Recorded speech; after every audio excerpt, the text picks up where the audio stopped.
Hello, and welcome back to session 20 of our Pathfinder 2nd Edition campaign. How's everyone doing? Yeah. Doing good? Good. Good. Big 2-0, we're out of the teens and now into the serious part of our campaign, I guess. Yeah, how's everyone doing? Good? Ready to go? Yeah. Right, so anyone want to recap what we got up to last time? It's been a couple of weeks, so don't blame you if your memory is a bit spotty. Do you remember where we ended up?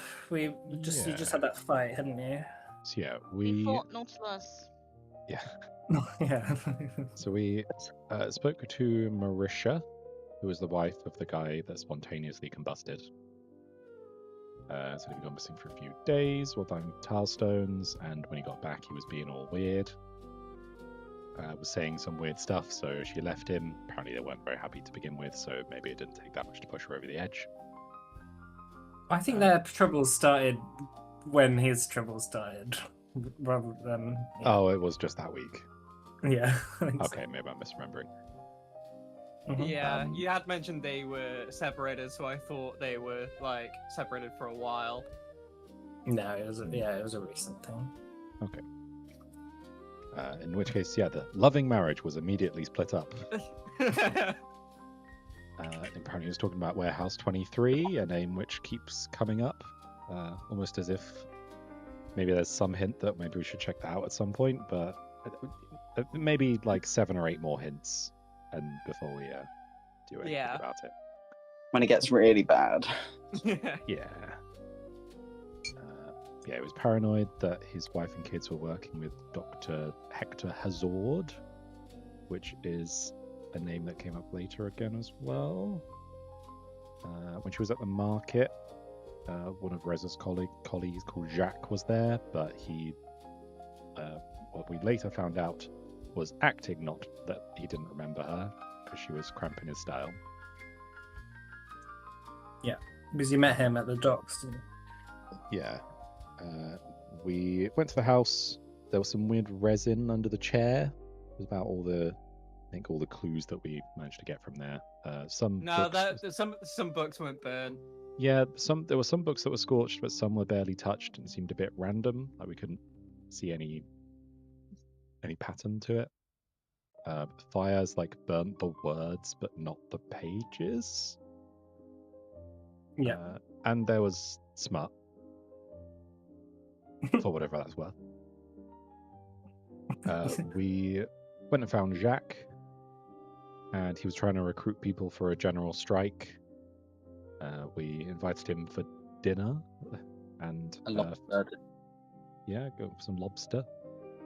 Found out that he had a similar mark behind his ear, like the rest of us do, but he, along with some other people, apparently have been made into a geniform by Dr. Hazard. And he's giving them some medication, which if they don't take, their powers will eventually just sort of overtake them. And yeah, it was the name of the medication was the geniform. Oh, okay. I thought they were geniforms. No, it's the name of the medication. It was the name of the stuff in the vial. Yeah. Okay. So yeah, they have that. If they don't take it, then they die in some fitting way to whatever power they have. We kind of figured out that maybe we are also affected by this, but for whatever reason, we're not reliant on the medication. And you don't have the same kind of like crazy uncontrollable powers that they seem to have. We're just getting stronger way quicker than is normal. Yeah. Going from level 1 to level 6, whatever that means, in the course of a couple months. You're like a level 1 crook. Yeah, like any one of us now could solo the entire party a couple weeks ago. Mm-hmm. We also found out that Jack was not a true revolutionary. He was just doing it because the doctor wanted him to. Yes, he's a plant. He's a plant. He's a shit stirrer. Professional shit stirrer. Doesn't know why, but he's not questioning the money. or the Well, the ac- vials. or access to the thing that will Yeah. make him be Thank you powerful and about it. also not die. Yeah. On our way to have a bath, we ran into a creature of some kind in a diving costume. Had a little fight with it. It was feeding on someone. We killed it, and then some guards very quickly turned up.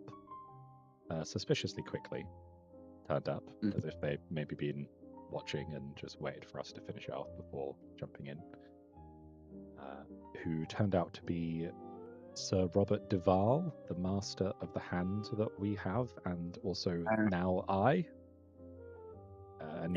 Yeah, basically it was coming to sort of sweep under the rug. It seemed like this was not the first one, and they took that away, and yeah, we I think there was consideration of following them or resisting in some manner, but I think we determined to just let it go for now. Definitely a sussy moment for sure. Yeah, he is one sussy backer, as they say. I quit. So you're still planning on heading to the bathhouse, are you? What kind of bathhouse? We probably need it even more now. Yeah, probably. Yeah. I thought You we are could covered in. have a bath and then go to the velvet noose. That's what I was thinking, yeah. Is it a gay bathhouse though? Because they're quite different. You have to go there, find out. Does that change whether you want to go? No. So making your way sort of south from the main harbour, making your way kind of through the main streets. Even though it's coming into the evening now and the sun's started to go down, you do notice that there are still a lot of people out, and at least on the main roads, there are kind of lamps that illuminate the street. So a lot more people feel more comfortable and safe being out. There's also a quite heavy guard presence. But plenty of people are heading over to, go see the opera or sort of concerts. There's theatre productions on. You do hear some talk amongst people that there are sort of fights in the Torium, which is the arena, that are pretty much quite regular. They happen pretty much all the time. But as you come over to the bathhouse, you see this grand ornate building that's probably been here for a couple of 100 years at least, built at the height of the city of Safra, one of the richest and most powerful of the golden cities back in the day before the Faranese took over. It's a kind of open plan sort of public pool, so you do see a lot of the locals kind of just sitting by it, either sort of keeping themselves cool just by popping in for a bit, or sitting on the edge, kind of just dangling their feet into the water. You do notice that the actual it's kind of like an open plaza with these large sandstone arched structures around the sort of square of the pool that's inside. So there's not really changing rooms or anything, but you see a lot of people kind of just staking a spot. They take off their clothes and sort of get in the bathhouse. But it's fairly busy even at this time of night. It's been a hot summer, so a lot of people like to just sort of sit by here and relax. But you also notice that part of the reason I think why it's called the Sapphire Bathhouse is because the water is a very, very, very crystally blue color. And it's not because of tiling on the inside. There seems to be a natural spring which sort of bubbles up from just underneath the bathhouse and sort of supplies the bath with very fresh water from the river rather than from the sea. Doesn't seem to be that polluted in this area as well, which is I think is part of the reason why people don't mind sitting in the water. Is it the posh area? It's not entirely. It's in a sort of very middle class area, I'd say. Certainly, the people around seem to be a bit more wealthy, but you do occasionally see the occasional urchin sort of saying, "Oh, I'll protect your shoes if you give me some change," or asking for money and being shooed off by guards who are kind of posted around. But very quickly you kind of, I guess, find a spot by a couple of sort of public benches, and find an opportunity to get into the water. It's quite cool. It's not like the hot springs that you might expect. It's refreshing.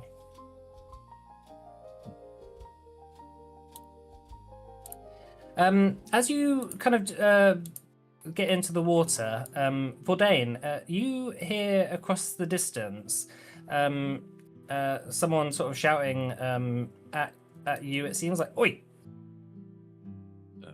Me? Yeah, you turn around and just by where you are is a person you recognize.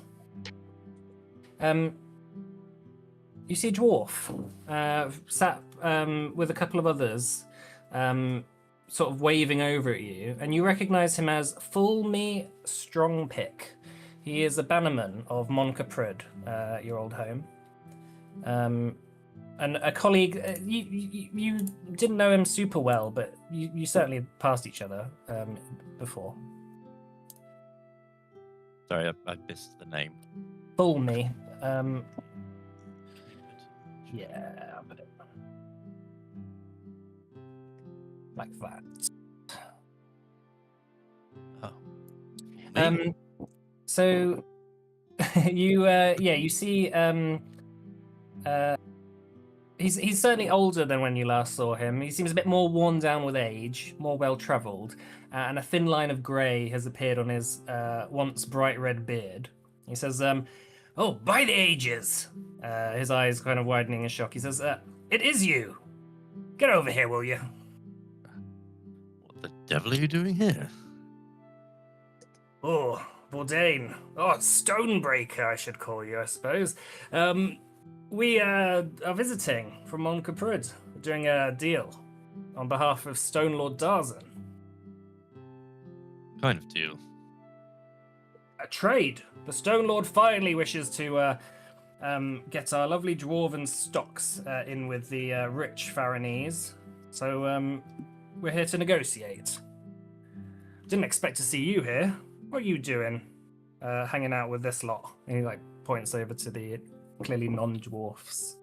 Well, that is a very, very long story. One I could not tell right now, but yes. Well, good. Well, I hope your deal goes well, but yes. Well, in truth, I know it's been a while since you last home, but we've been having some troubles recently. Right. What troubles? Well, a lot of our mines have started to go dry, and we've had problems securing good moss caves to feed the animals. So, hence, we need to secure better trade deals from elsewhere. Unfortunately, many of the other dwarfs see us as a bit of a curse at the moment. But nevertheless, I have a few friends staying in town. If you want to catch up at some point, he sort of hands you a little a card with an address on it. He says, "Meet me here. It'd be good to talk about the future of Moncaprud with you." I'll be sure to pop by. Thank you. Very well. He sort of makes his excuses and then says to the rest of his contingent, "All right, you, let's go." And you see about 3 or 4 very stocky dwarfs kind of come out of the water and get dressed and leave.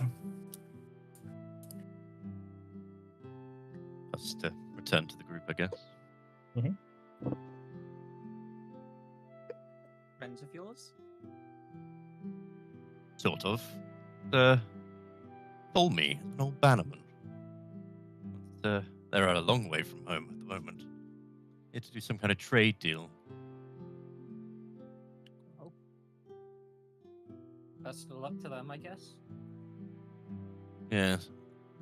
hopefully it's a deal worth dwarfs, but we'll see. You make it sound like there's been a lot of deals that aren't worth that. Well, people take advantage of things, don't they? I hear it's not great at home, so hopefully they can get us a good deal. Well, I hope so too.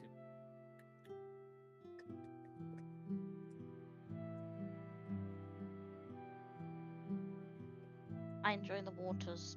Yeah. I have a question. Go on. On the map, there's the Azra and the meat market, and they both have fancy structures in them. Are they like sightseeing places, or are they just the center of the square? So, I think you walked past the meat market before, although maybe you only got a sort of slight glimpse at it. It's like a big open-ended bazaar, like a bazaar type structure.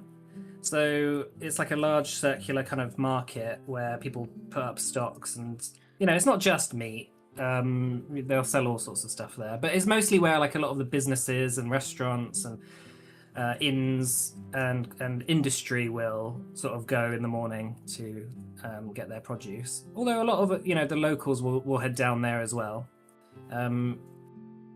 But yeah, it's like covered from the sun, so like it's kind of going all day, and it's kind of the design of the building is to keep it cool pretty much all day. What was the other question about the Azra? Yeah, the Azra, you walked past that. It's like a big monument that the Faranese built after having demolished a large section of the city.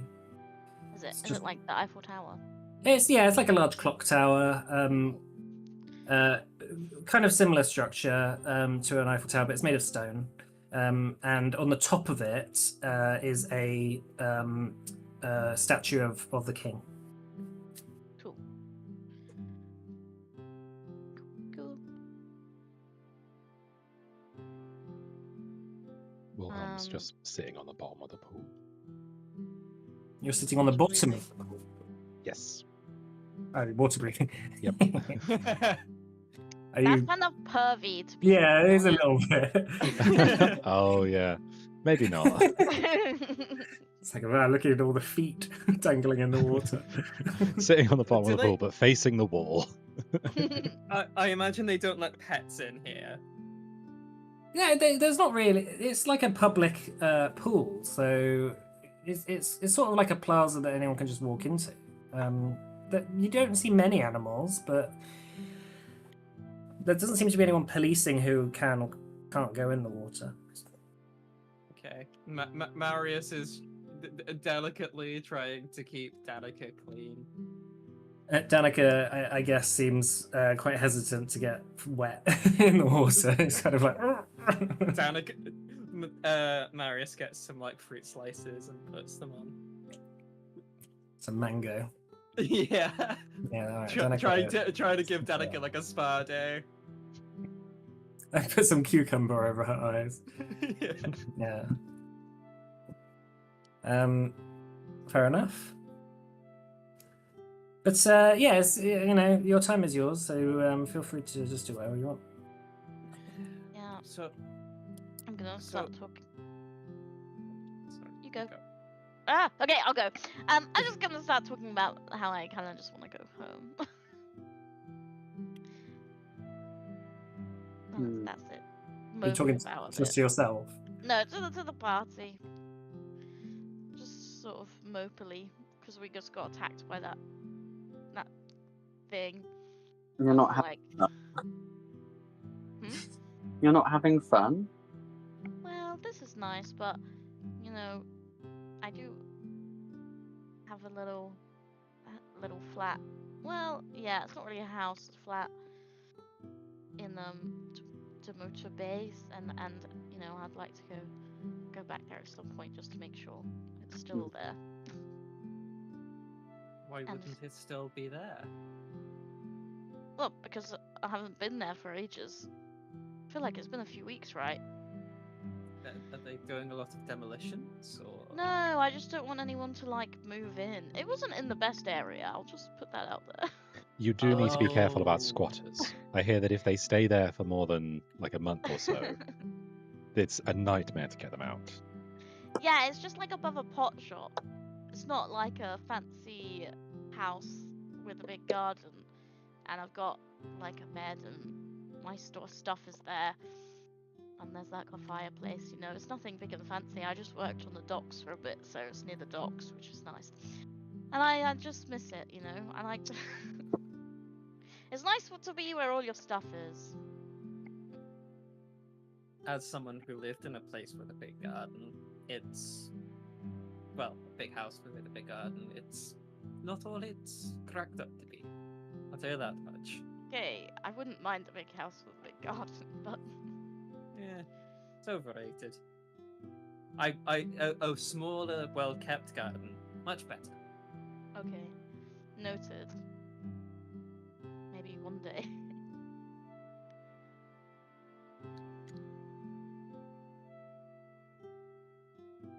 Just rich people things. Yeah, just rich people stuff. Oh, my garden's too big. My lobster's too buttery. It's like there's just so many servants that you have to order around. It's tiring. You know, it's I like having personal relationships with my plants. When there's so many. Ooh. Oh, yeah. No, oh come on. Look, what you do in the privacy of your own garden, that's up to you. Yeah. Who wants to go see the curator and who wants to stay at the inn? No, I'll come. Yeah, I want to meet this creative fellow. Okay. What's our plan when we get there? Are we planning on making a deal? Trying to pick his brain? Or their brain? Or her brain? Or whatever brain? We could see if he knows the Hector guy. If he speaks of him highly, then maybe we should be more careful about what we say. But if he doesn't like the Hector guy, then maybe we could work with him. Whatever we do, can I just suggest maybe not tonight? We've had a long day. That's Well, okay. I imagine it's the kind of thing you'd best go to at some point at like the night. Maybe not like tonight, but tomorrow night. But I'd rather we get it done as quickly as possible. Otherwise, we get mugged again in the street or attacked by diving suit creatures. I'd rather us get as much info as we can as quickly as possible. Well, Jane, you do, as you're kind of getting out of the pool and coming back to everyone, you do see in the distance, Fulmy in the distance. He's kind of like just giving a coin to a street urchin. He kind of points very obviously over to you lot. Oh, Ooh, what the fuck? Maybe it's And then gonna be a kind of leaves. singogram.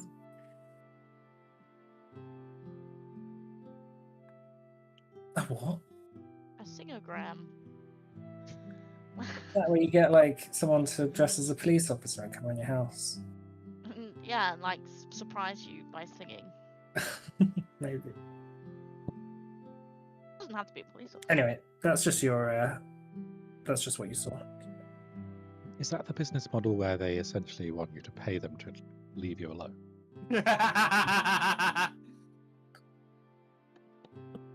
Maybe.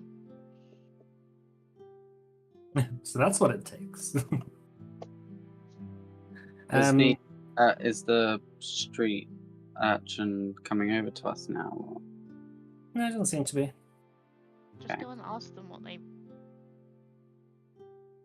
Why did they point at us?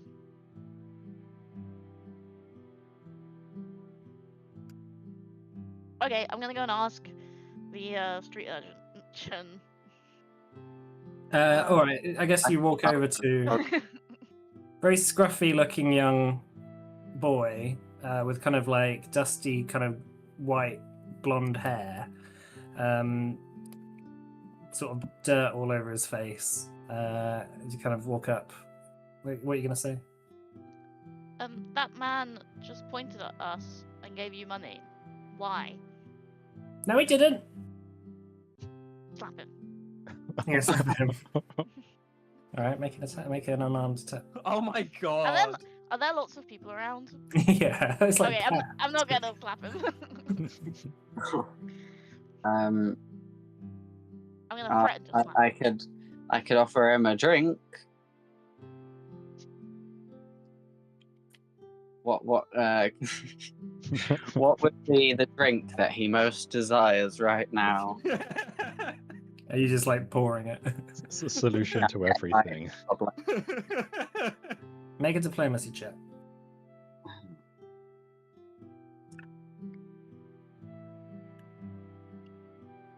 Is that with the +1? Mhm. Or Yeah. He's not drunk yet. No, but you can smell it. Okay. Smells like licorice. Diplomacy. There it is. 16 plus 1, 17. He says that he was just paying me for looking after his shoes. Oh.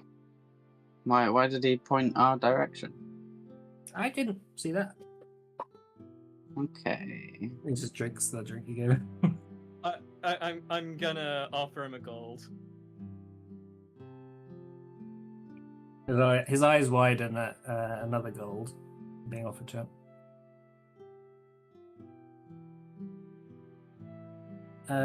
He says that, all right, just wanted me to keep an eye on you. Okay. Right. He said to let him know if you go anywhere weird. And do you know where he is going? He gave Where me to- an address. Okay. I wasn't going to tell him. I think he's probably doing that to all the people around. Do you mind if we have the address? Sure, I'm not going to do anything with it. He sort of gives you the business card. It's the same address that you were given, Woodin. It is in the main harbour district. It's a little like guest house that the dwarven delegation have kind of rented out.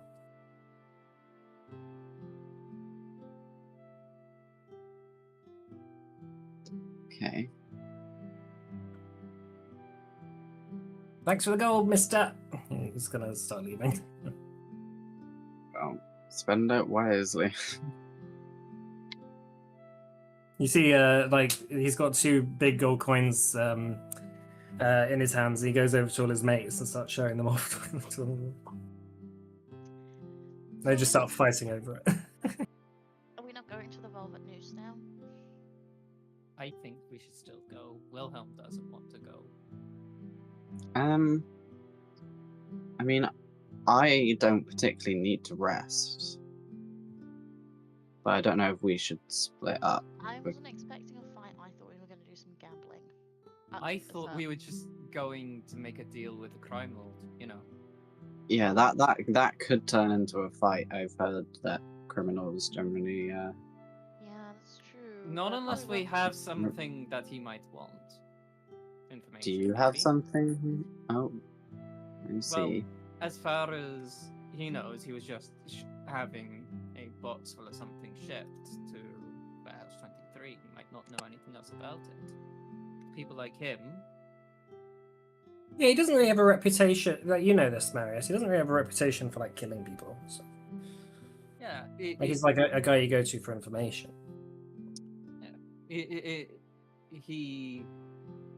He might know about it, he might not, but we can give him wider context in return for other information.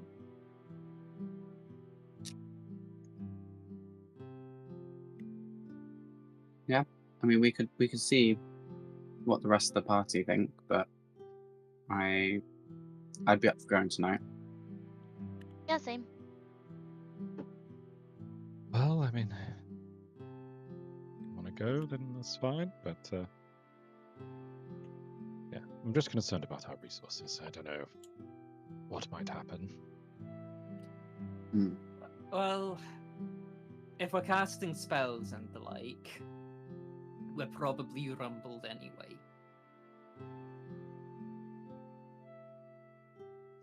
We should be fine. Yeah. He's just... He has no reason to kill us yet, I think. I hope. At least if we got kidnapped and you stayed behind, then you could save us all tomorrow. Yes. Well rested. All on your own. Mm-hmm. Point taken. I'll come. Ooh. So you're gonna head towards the Velvet Noose then? Yeah. Yep. What kind of velvet is it? I think it's just a name. Oh. Is it? Well, I mean, is it? Yeah. Is it named after like silky velvet, or is it named after like antler velvet? Make a recall knowledge check. Oh, society. Society. Wouldn't want it to be too silky if it's a noose, otherwise you'd be able to slip out. I mean, of it. Yeah, but that might be what you want. Considering it's like a... Okay, yeah, fair point. I guess from your mafia connections, you have heard No, of this. my what? My what? I have mafia connections. Your rat Rat- friend. rat- Your rat yeah. friend Rat, connection. rat connection. Wow, Mike thinks all rats are in the mafia. They are, aren't they? From your underground sewer connections. You have heard of this place before. It is like a sort of upper tier kind of brothel. As far as you're aware, there's probably lots of different kinds of velvet there. I guess silky probably makes no sense. I don't know all the types of velvet myself, so feel free to imagine. All right, so after a short walk, you come across a building kind of from your knowledge of the area, which is from the outside kind of just another unassuming townhouse, albeit a fair bit larger than the others kind of right around it. Squeezed between a tannery and now like a closed up chandler's shop, like for candles, right? The only indication of its true nature is a single kind of softly glowing lantern just above its door. Its light color of a kind of setting sun, let's put it that way, and a small elegantly scripted sign that says the Velvet Noose, and then underneath it says by invitation only. There is a big brass knocker on the door. If you wish to Knocker. Not pun that brass intended. knocker.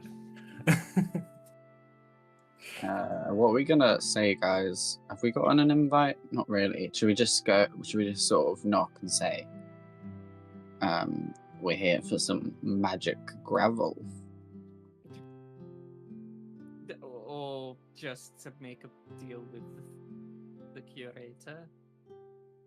Yeah, but if we mention the magical gravel, then they might think that we're in, you know.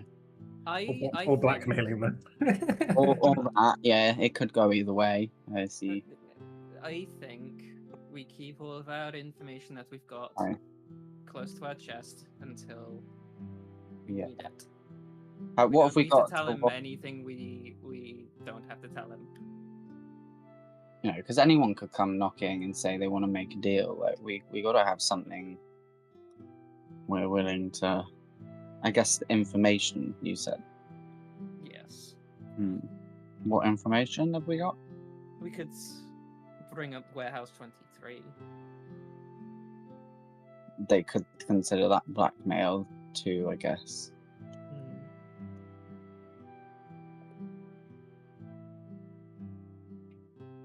Hmm.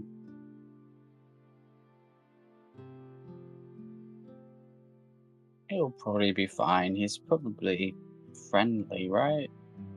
He's He's a crime lord. Crime lords are never friendly. well. I don't know. Not that I've met many, but some of them are alright. I mean, he's got lots of people go to talk to him, right? So I mean, there's a difference between being sociable and being friendly. true.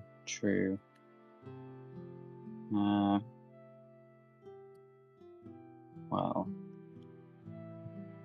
I guess we can only see what happens. Yeah. See what happens. Yeah.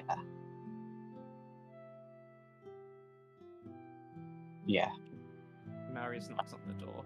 Yeah. All right, so rapping on the door. It's quite an ornate oak door. Like, a lot of money has gone into crafting it. There seems to be like a lot of kind of like leafy kind of patterns on it, and the brass door knocker is made of very polished brass. There doesn't seem to be any tarnishing on it at all. And as you kind of knock on it, a thin slat of wood at eye level kind of slides away from the door, and you see two cat-like eyes peering at you through the gap. A voice which is kind of heavily accented says to you, password? Password. I swear to God, if that was a fucking password, I would have lost my shit. Hunter.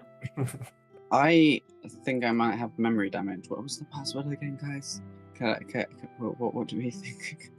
I actually can't open my notes for some reason. The file is not working, so this is all down to you. Did we find out? Wait, we did find out a password, didn't we? Did we? I think my friend said something. I can't remember off the top of my head. It's not even working on. The cat folk from the other side of the door sort of narrows their eyes, sort of looks at you and says, "You're new here, aren't you?" Yeah. We want to make a deal with the curator. Oh. Curator doesn't like unannounced visits. We could make an appointment and come back tomorrow. No, I think he'll like this visit. What do you want from the curator? Information. You're willing to pay? How much does it cost? Yes. Depends on the information. Well, then, sure. We also have information. You hear a lock or a couple of locks start to open up, and the door opens, and you see kind of as you make your way into the door, you see a catfolk, fully sort of brown, kind of tabby looking catfolk, quite a bushy tail, wearing a very, very kind of risque silk outfit. Kind of step aside and sort of begin to lead you down through the threshold into the corridor. As you pass through the threshold, the sounds of the city outside, the carts, the hawkers, the squabbles, all vanish in an instant, and is replaced by kind of a deep, resonant silence that you determine, Wilhelm, could only be magical. Occasionally you hear a few kind of distant crystal chimes, and passing through the main corridor, you see the kind of like thick purple curtains kind of like hanging loosely over the walls, kind of making the corridor feel a bit more narrow, but also kind of harder to judge where you are. occasionally there's like a sort of ornate doorway. Some of them are kind of half open, where you see the occasional glimpse of kind of made up bedspreads with luxurious kind of silk sheets, feather pillows, kind of that sort of thing. The catfolk leads you to a bar area where the catfolk tells you to take a seat and order a drink if you want, and that she'll go and speak to the curator and see whether he wants to see you. So you see a few patrons in the area. Let me just change the music a little bit. You see a few patrons drinking wine, kind of laughing with raunchily kind of dressed men and women alike, who have kind of, all these silver piercings that connect their nose, their ears, hooks in their back where they kind of connect to. I guess you find somewhere kind of out the way and comfortable to sit down. There's like quite large, almost sofa-like chairs with like coffee tables. There's like shisha pipes, there's like hashish kind of water pipes sat around. You see a few people kind of taking a puff out of them. There's someone who comes over to you and lights it up for you and sort of pours you all a coffee. Thank you. She, I'm gonna take a puff. yeah, he nods and sort of walks off. You take a puff. It's like a flavored. It's got like strawberry, kind of watermelon flavored. Oh. It's definitely got a hit of tobacco in it though. Definitely is quite strong. And the coffee is kind of like just black coffee. You see that the pot that it comes in is kind of sat in like a very heated sand-like bowl. Like there's like a very hot sand where the coffee is kind of kept warm in. Oh, I love those. Maybe this magical sand. Maybe they were making the magical gravel into magical sand. It's just regular sand. Okay. It is magical. Oh, okay. It is actually magical sand. Maybe they were just grind. But I thought it was like like how they have like actual sand like. Yeah, but you can't quite tell whether it's the bowl that's like heating the sand up or it's actually the sand. But yeah, there's definitely like a magical element to it. Marius takes a deep sip of the coffee. Yeah, it's strong, dark, well brewed. They didn't burn the bean. Not this time. Marius just kind of leans back, closes his eyes, and just grins. You see one of the people who clearly work in the place, like a drow elf, like dark elf, walk over, quite buff, wearing pretty much nothing but like a loincloth, and walks up and sort of says, "Oh, why, hello there. Hello yourself." Hello. Greetings and welcome to the Velvet Noose. How can we be of assistance for you today? What kind of assistance are you offering? This is a place of sensory delights. We can offer pretty much anything you want. That is quite the offer. He looks around and says,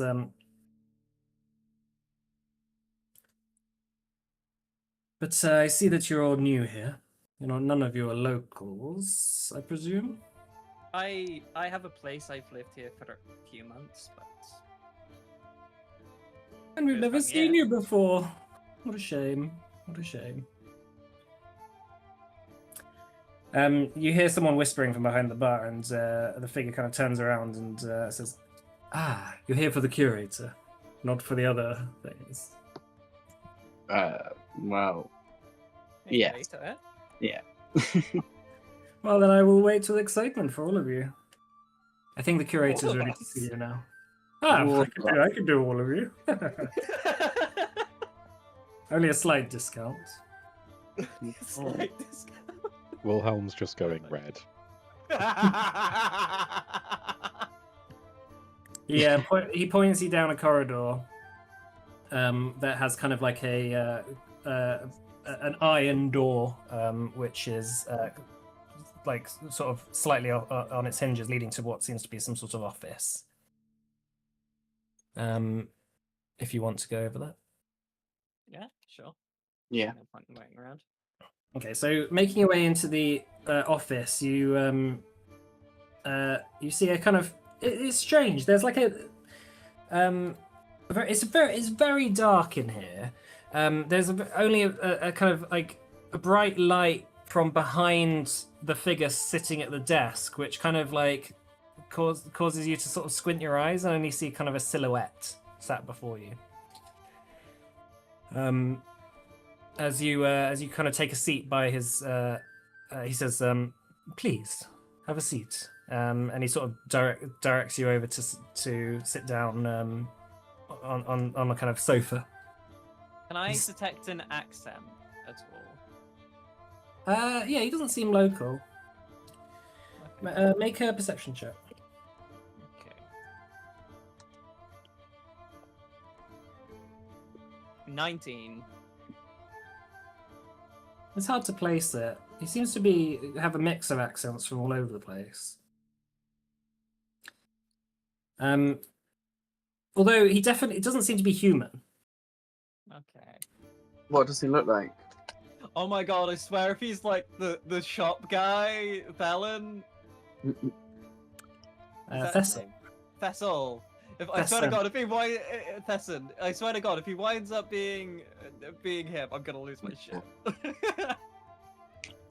You can make a perception check as well, Cobweb. Oh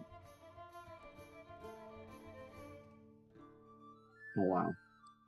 18. Yeah, I mean it's quite a bright light behind him, so you can't quite make out what he looks like sat at his desk. He's sat very loosely reclined back, but he seems to be maybe some sort of cat folk. Rat folk. He's a rat folk. He's a cat. Yeah. Folk. He's a No, cat no, folk. no, no. Oh, he is actually a cat folk. Well, he seems to be. He's got the kind of pointed cat ears. He's not like sort of round. It's your enemy. He says, "I hear you are here for information." Yes. Then please speak. I would like to determine whether you are wasting my time or not. I would That's well. Warehouse 23. Oh, straight in there. Sits back. What's about Warehouse 23? What do you want to know? Who are you anyway to ask such questions? I'm Marius. I'm Cobweb, and I'm curious. Curious Cobweb. Yes. That's his. That's the full name, actually. I'm Spike. No, I'm Spixie. No, that's it. Spike. Do you want a job? Sexy smile.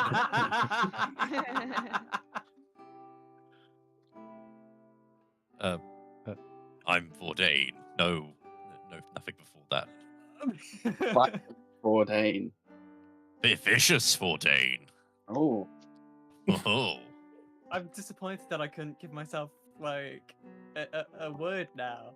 Moaning Marius. I'm that impressive. Just Marius. Well, just Marius.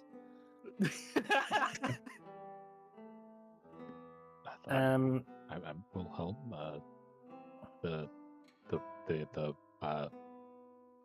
wonderful. Wailing Wilhelm. Hey, that was one time. It was it was a very scary situation. Do you want a job?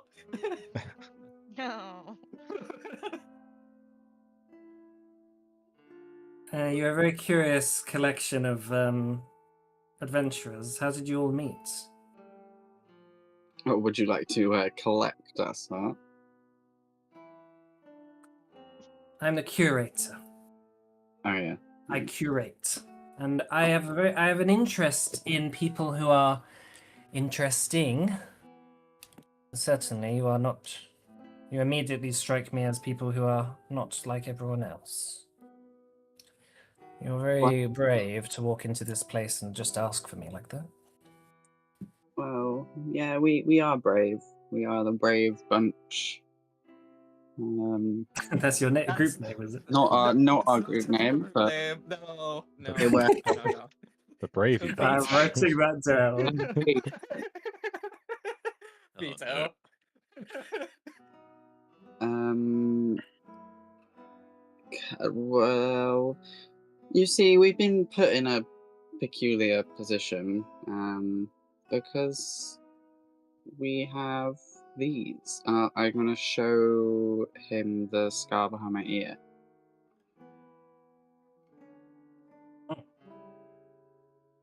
What was his reaction?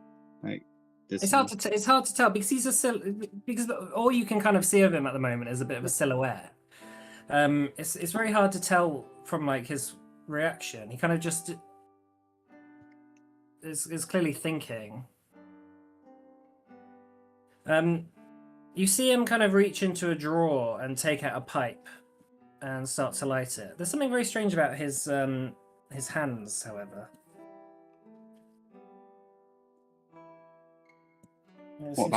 They seem to be maybe like Backwards. seems to be holding them weirdly. Yeah, like they're backwards. Motherfucker! I swear to God! Was there something in that shisha pipe? Am I dripping? He sits forward and then and it blocks off enough of the sun or the light behind him to reveal that he's not a catfolk. He seems to be a tiger, an old Rakshasa. If you know what a Rakshasa is, it's kind of streak of grey now, kind of starting to be at the kind of tips of his hair. A large scar across his eye. And he kind of sits forward and kind of takes out the pipe and starts smoking it. Would Well. Marius know what a Rakshasa is? From his strange occult writings? Yeah. You've heard of stories of Rakshasas before. Okay. Interesting. So, I'm interested in interesting people, and you have an interesting story. But what is it to me if I was to give you all the information that you require right now? Well, we could. How would you even know what you even want to know? Well, we are quite good at sticking our noses into places. If you give us a breadcrumb, we will eat all of the breadcrumbs, and then you'll have more information, or maybe will be even more interesting at the end of it. We If we're could not say dead. we leave no crumbs, even. Yes, that's a good one. We eat and leave no crumbs. Yeah. Yes, we're very greedy. No. Wait, is that not what we're going for? No. I thought I was Release picking. all your food. I thought. I thought I was Open picking your up the fridge, vibe. motherfucker. Look, Something the youth of cannot say. look. I took the time to learn a spell that lets me eat lots of food. Did I waste my time with that? Yes, you did. Shit. I mean, Guess I won't be preparing iron gut tomorrow then. So, what is it? Make your pitch. I'm curious as to what you want to know. What information you think I might have that will be of importance to you. Well, what would you want? How can I put a price on information when I do not know what it is that you want? well, we met this guy. who told us quite a story about this other guy called Hector. Was it Hector? Yeah. Dr. Hector, right? Hector Hazard. And I mean, it doesn't really seem believable to us. So we thought we'd ask someone with better knowledge than that fool Jack. And so we've come to you. We also were on the boat with your magical gravel. I go wink as I say that. So we're just following where the crumbs are leading us, I guess.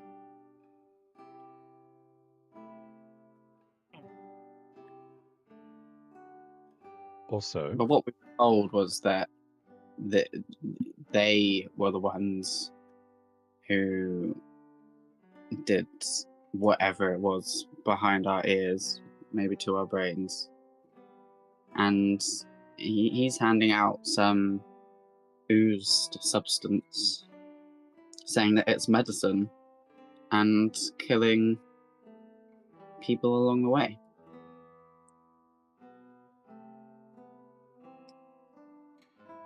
We're not dead, and we haven't been taking any medicine, so I don't think that's what's really going on here. And if you do know what's going on here, then, well, we'd be very curious to hear what you think. Well, this is a hard place for me to be in because there are many people who claim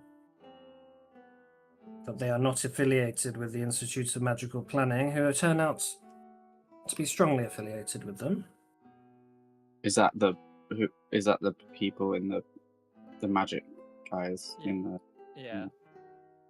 not a Yeah. fan? And I am wondering whether you are just spies or not. I mean, I don't think I'd be a very good spy, but I guess. I I'm mean, not a maybe. spy. Yeah, That's what the spies would say. exactly. No. Maybe I'd make a really good spy, actually. No, I think if Shut you're a up. spy and someone asks you, then you have to tell them. That's Yeah. not how it works. I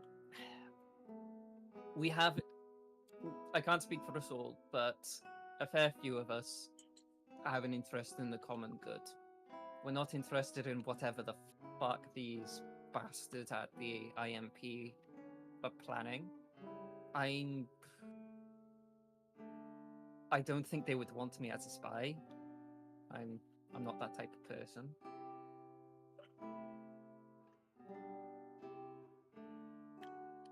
How about that? He says, kind of leaning back a little bit. You see in his eyes a kind of like glimpse of I don't know whether you can tell whether it's relief or hope. He clearly thinks you're telling the truth. Believe it or not, despite my reputation in these parts, I am also a purveyor of the common good. I've spent much of my life attempting to make things better. But there are forces out there which are much more powerful than I or you combined. So unfortunately, I must retain my position until I am in a position to threaten. Well, funny you say that. We appear to be on a relatively steep upward trajectory in that manner. Yes.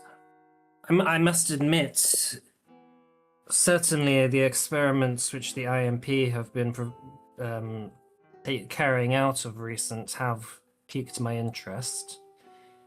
And certainly I am involved in business dealings with them, providing them information. If this story about being on the boat is true, you probably detected something I did not intend for you to detect, or for them to detect. Well, I don't think they detected it until they open it, I guess. We didn't tell anyone. Indeed. But certainly, sometimes things are asked of me to provide to governmental institutions which they cannot have on the books. And because I have been interested in the IMP of late, I also attached a scrying device to it. Nice. With the assumption, of course, that they would not detect it until it was within their headquarters. The But Yeah. perhaps that got intercepted. the paperwork that we had for it. It was sent by the curator. It was sent by an ally of mine. I only realized lately that he used my credentials to do it, which makes it kind of suspicious. Mm. But it's enough reasonable doubt that I could deny it if need be. Your presence here would make it quite strange for it to have been sent by you, specifically.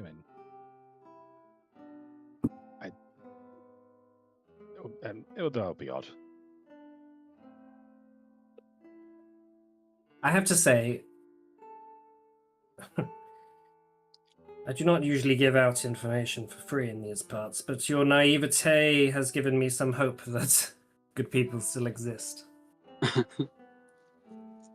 And that you also remind me of people I've met in the past. Interesting. I must say, unfortunately, there is very little I can do other than to tell you what the IMP want, which I do know. But I will offer you a contract if you wish to think about working in cooperation with me to help deal with this problem that we have here. Yes. Okay. What kind of contract are we talking? Oh, sorry. Sorry. It's not a formal contract, it's more an alliance. Mm-hmm. Oh, That okay. if we both have a similar enemy, Sounds like we do. perhaps we could work together. It wouldn't be in our interests to work with them, and it would be in our interest to work against them, seeing as they might have had something to do about our scar and falling out of the sky, all of that. I suppose I should go back to the start then.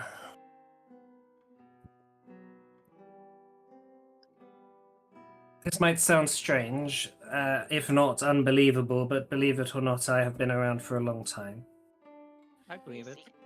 And I have seen many things which are probably best left described as strange.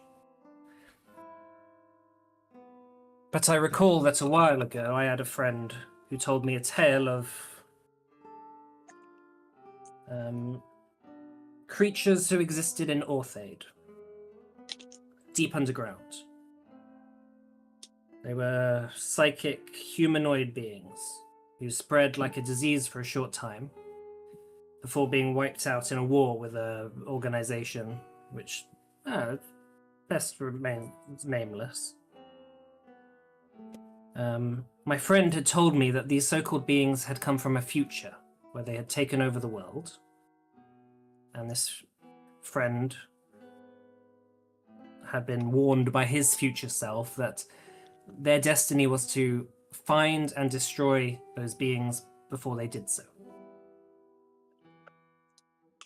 Hope you're following. Mm-hmm.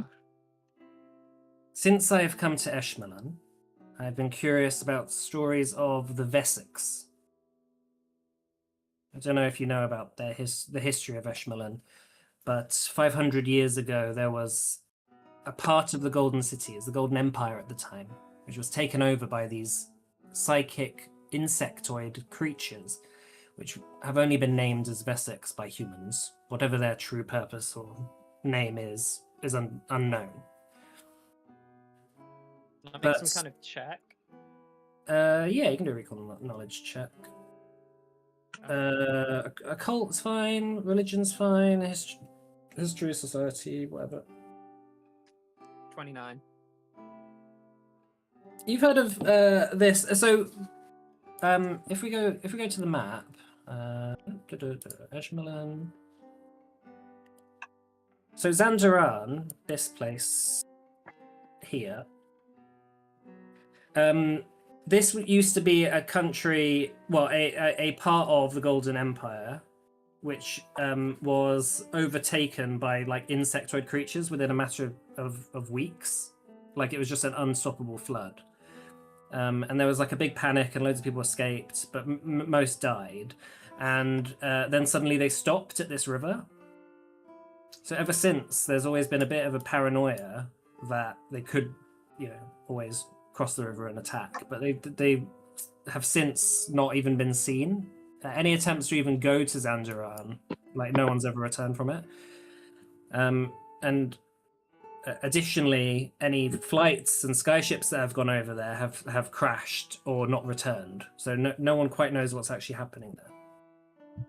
So anyway, the curator tells you that I was interested in the stories of the Vessex. What my friend had told me about psychic beings connected very strongly with the stories and records, broken up as they were, of what had happened that 500 years ago here. Now, I have to say that many believe it simply as a myth, now a boogeyman, and there is no evidence that these creatures really exist. Okay, so following that line of thought, it led me to the Institute of Magical Planning, which was an institute that was set up by the King of Farinor in the attempt to protect the Farinese colonial authority in the rare event that the Vessex did invade. This Dr. Hazard is an expert in combining various creatures' attributes to humanity in the hopes that they could create a sort of super soldier that is capable of fighting the Vessex if needed. Do you see where I'm going with this? Yes. So, many magisters who work for the IMP soon contacted me and asked me to get in contact with my sources to collect a rare excretion, I guess is the term for it, which they name Geniform, with the ability to sort of combine attributes from one creature to another. That is really what they use it from. Unfortunately, they went behind my back, and whilst I was getting very small amounts, they have since managed to gain their own supply. So their need for me has become lessened. Once I found out what the IMP was up to, kidnapping people, experimenting on them, I found myself best placed to investigate and have been slowly building a case to determine what they're doing and what the end of what they're doing will become. I suspect that this Dr. Hazard, if what my friend told me about the future is true, he will be the one to create these beings that will take over the world.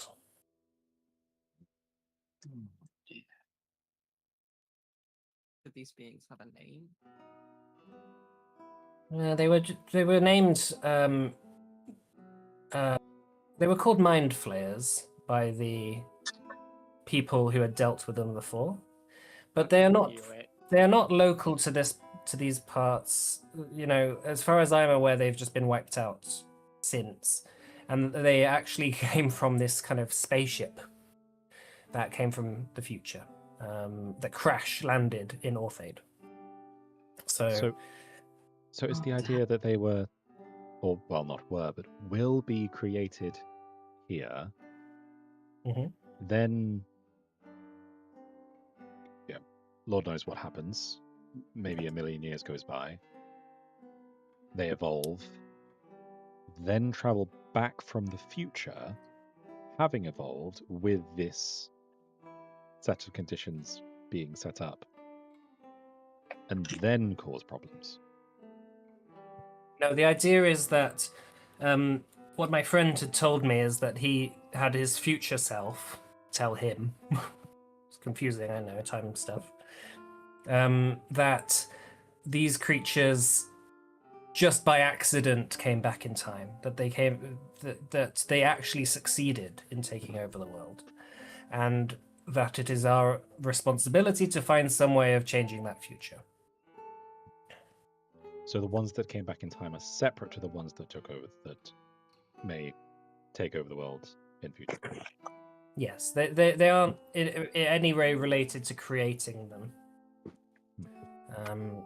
As far as I'm aware, if my thoughts are correct on this matter, it will be Dr. Hazard who is the person to combine certain traits from different creatures and then create this hive mind-like sort of cancerous parasitic monster that will take over the world. So, hypothetically, the future is changeable. I've never tried it.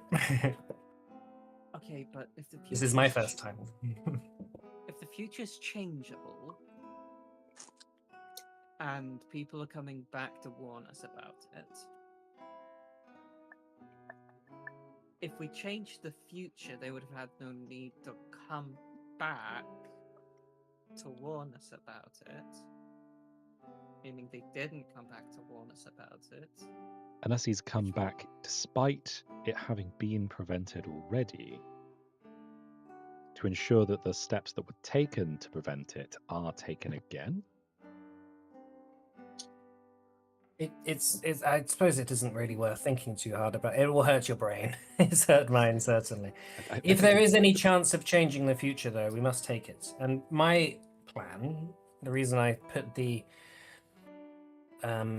tracking device in that package is that I was hoping to find the location of Dr. Hazard so I could kill him.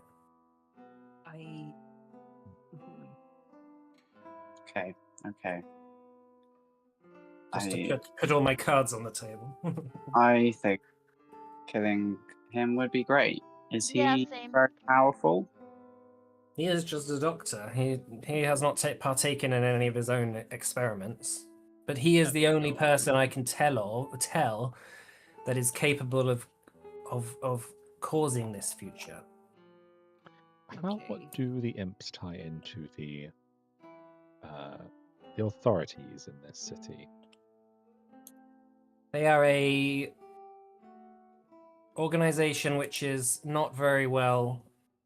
It is well funded, but it is not very well regulated. Let's put it that way. Their entire purpose is to create a soldier that is capable of fighting the Vessex threat. And because the Vessex are psychic and have some sort of ability to project an aura that kind of causes fear in humans, which is why humans are unable to even walk into that land. They're too afraid usually. That they first of all need to create a being that is capable of withstanding that psychic power. Then adding more powers on top. There was someone in the Magisterium who warned us against looking into psionics, who seems aware of the INP and their presence, and tried to keep us off their radar, it seemed. Of course, they are dangerous. They disappear people regularly. I presume that you all had your experience just being picked up from anywhere and everywhere. Yeah, slightly different to, seemingly slightly different to what's happened to those in this town, though. They will take anyone they can. They have many different laboratories around. They have a skyship that flies around grabbing people, and they do many of their experiments on that. But as far as I'm aware, Dr. Hazard's main base of operations is here in this city. And So, question. what? You, this friend of yours, I assume you believe him. He has saved my life on too many occasions to distrust him. So I owe him this. So you are of the belief that these Vesics are a legitimate threat, that they, if not stopped, will take over the world. No, the Vesics, I don't necessarily believe that they are an imminent threat. I think that the Vesics, the actual creatures that took over Zandaran, are did so for whatever reason that was happening in Zandaran. They stopped, and they have there's no evidence that they're planning on expanding their domain. So perhaps to believe that the creature that is going to take over the world, believe it may be something that this Dr. Hazard creates. Indeed. Perhaps a hybrid of the Vesics. Well, you would have to get one first, so that's difficult. But perhaps it's possible. I mean, the Vesics are a hive mind, as far as I'm aware. They don't seem to have any individuality. They all act as if, like how ants act. They all do their chosen thing, and they don't stray away from it.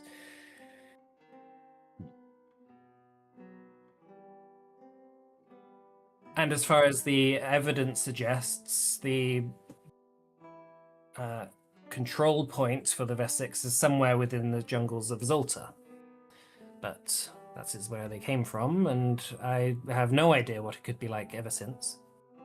But Zandaran would be the first place for me to want to go if I was resistant to their psychic power.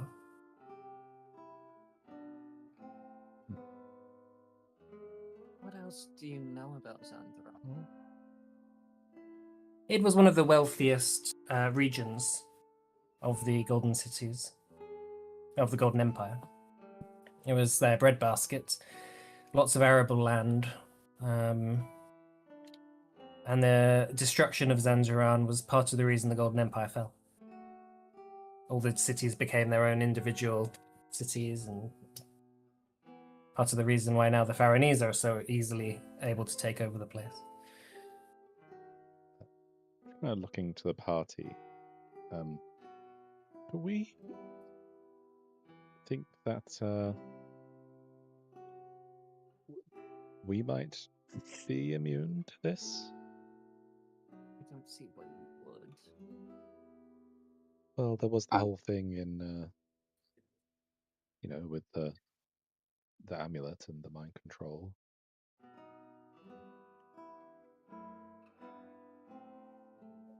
Maybe we're different because he's getting closer to his goal. Oh, I see what you mean. I mean, I did want to go there at some point. Xandor. Wait, have you wanted to go to Zandaran for a while?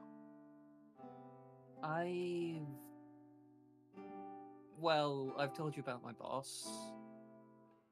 I figured he wants me to look into things here, and I figured Zandaran, somewhere like that, might have some information. Hell of a work Don't- trip, don't- getting someone to go where people disappear and never come back from. Yeah, I was Yeah. gonna say, don't you just never come back from there? Oh, I mean, hey, maybe it's just really It- nice. No one wants to come back. True. it's more he just said jungles of Eshmil, and I figured that's the weirdest fucking place I can think of.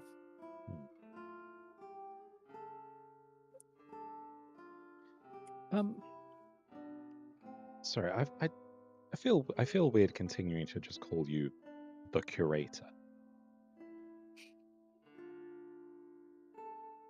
Do you have a name that you are willing to divulge, or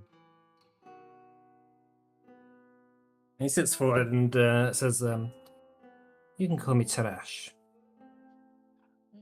Shocking. all right? Yeah, I know, right?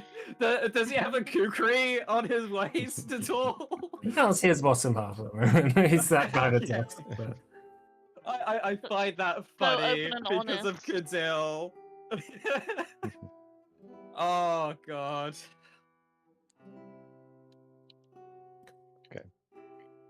Yes, okay, Tarash, a completely unimportant name to me, Wilhelm. Yeah. You want to fill Orion in about who Oh Tarash yeah, might be? I was waiting till the break. Oh, let's have a break Yeah. now. All right. We'll come back in 15 minutes. Let's have a break. You after. Okay, All right, so after the break.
welcome back. So just before the break, the party went to see the curator, who turned out to be the Rakshasa Tarash, who, yeah, anyway, you know who he is. So, still in his office. I guess he kind of sits back and says then, well, I put my cards on the table, but I've not been entirely truthful. Well, not truthful. I've been telling the truth, but I've not told the entire story of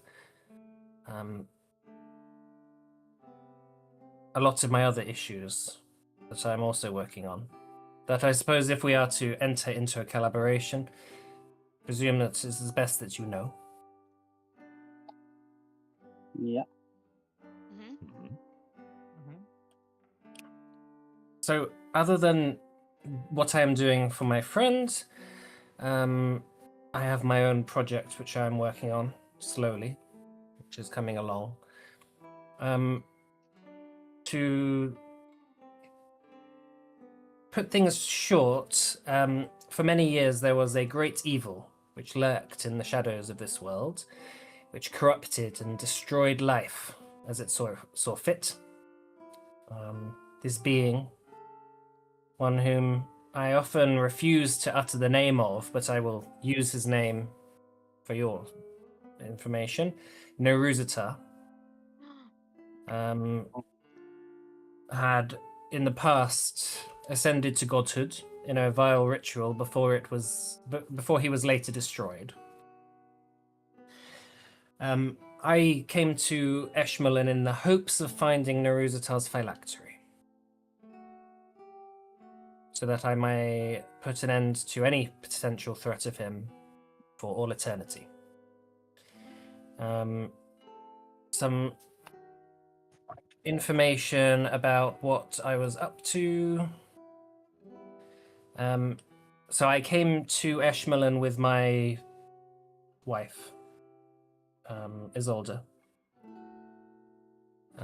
We arrived in Mervine and soon set up a home for ourselves as the patrons of this club and bar, which eventually morphed into a place of information where I could learn from the Faranese and Eshmali scholars who had passed through. And while we had gone out to try and find the location of this phylactery, we found I mean that's not really important information. Eventually a few years ago, Isolde and I managed to track down Neruzatar, who had reformed and had since, let's put it this way, started to regain some of his previous power. But we managed to trap him and have a battle with him, which unfortunately injured me. He points to the scar on his face, and killed Isolde. Oh. I'm sorry for your loss. So we managed to trap Neruzatar's body in stasis. He is in an undisclosed location, but I am unable to kill him and take my revenge until I find his phylactery. So if I am to help you with your problem, perhaps you would be up for helping me with mine. Absolutely. That was. You answered that quick. Well, sounds like a bastard who deserves death. You guys don't have to agree, but I'm happy helping out. I mean, Which leads me to the point that I wanted to make, that whilst I was debating whether to charge you for information about the IMP and the location of Dr. Hazard and the like, which I am doing always, trying to find out his location and trying to sort out how to best deal with them, perhaps there is something you can do for me whilst you are waiting for that information to come. what would that be? There is a abandoned keep, maybe about 100 miles from here, in the mountains of Guluyor, which is set in a ravine which never sees the light of day. I've recently had confirmation that a small fraction of Naruzatar's power has been detected there. It's made its home there. I assume it's most likely one of his lesser servants, but it's still a threat. If these things aren't dealt with as they pop up, unfortunately, they can fester and get worse. So if you want to prove yourselves as capable, and perhaps gain some more power along the way, if you go to that keep and rid the place of the scourge that resides there and bring me back any information you can on what it was and what it was doing, and also any information perhaps that could lead us to finding Naruzatar's phylactery, that would be most appreciated. Just to be clear, this doesn't involve fighting an actual lich. No, Just- Naruzatar is out of the picture. Unless he escapes, which would have to be freed by someone, he's not going to be a threat. I can't kill him, however, because he will just reform at his phylactery. I need to find his phylactery first, and then I can finally dispatch him. This is probably one of his lesser servants, some sort of undead being. It is worth taking it seriously, because even though it is a lesser being, less powerful than Naruzatar, certainly it is more powerful than you've probably come to expect from the things that you've dealt with, which requires caution. Unfortunately, I cannot go. I'm too injured. I cannot deal with it myself, and I do not have many allies close by who can deal with this sort of situation as well. Well, that's that friend of yours.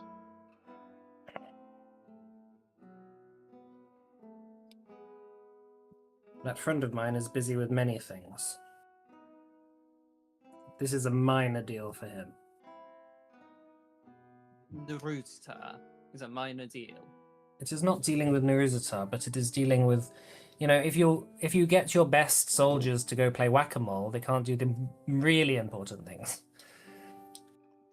right?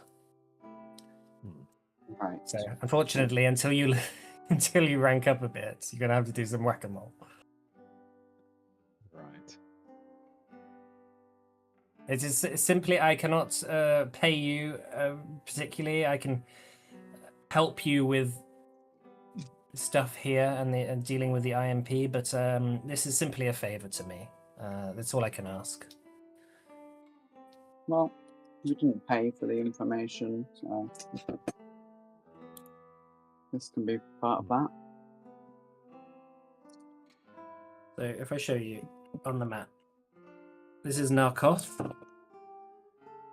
This is the keep that he's talking about.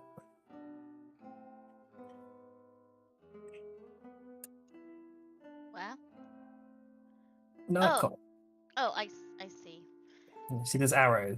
That's pointing Yeah, to- yeah, yeah. It had gone away by the. So I was writing my notes up by the time I flicked back. Cool. No problem. That's not that far. Ah, Yeah. I bet it's all uphill. Don't see that. It's a mountain. Yeah. But it'll be downhill on the way back. Yeah.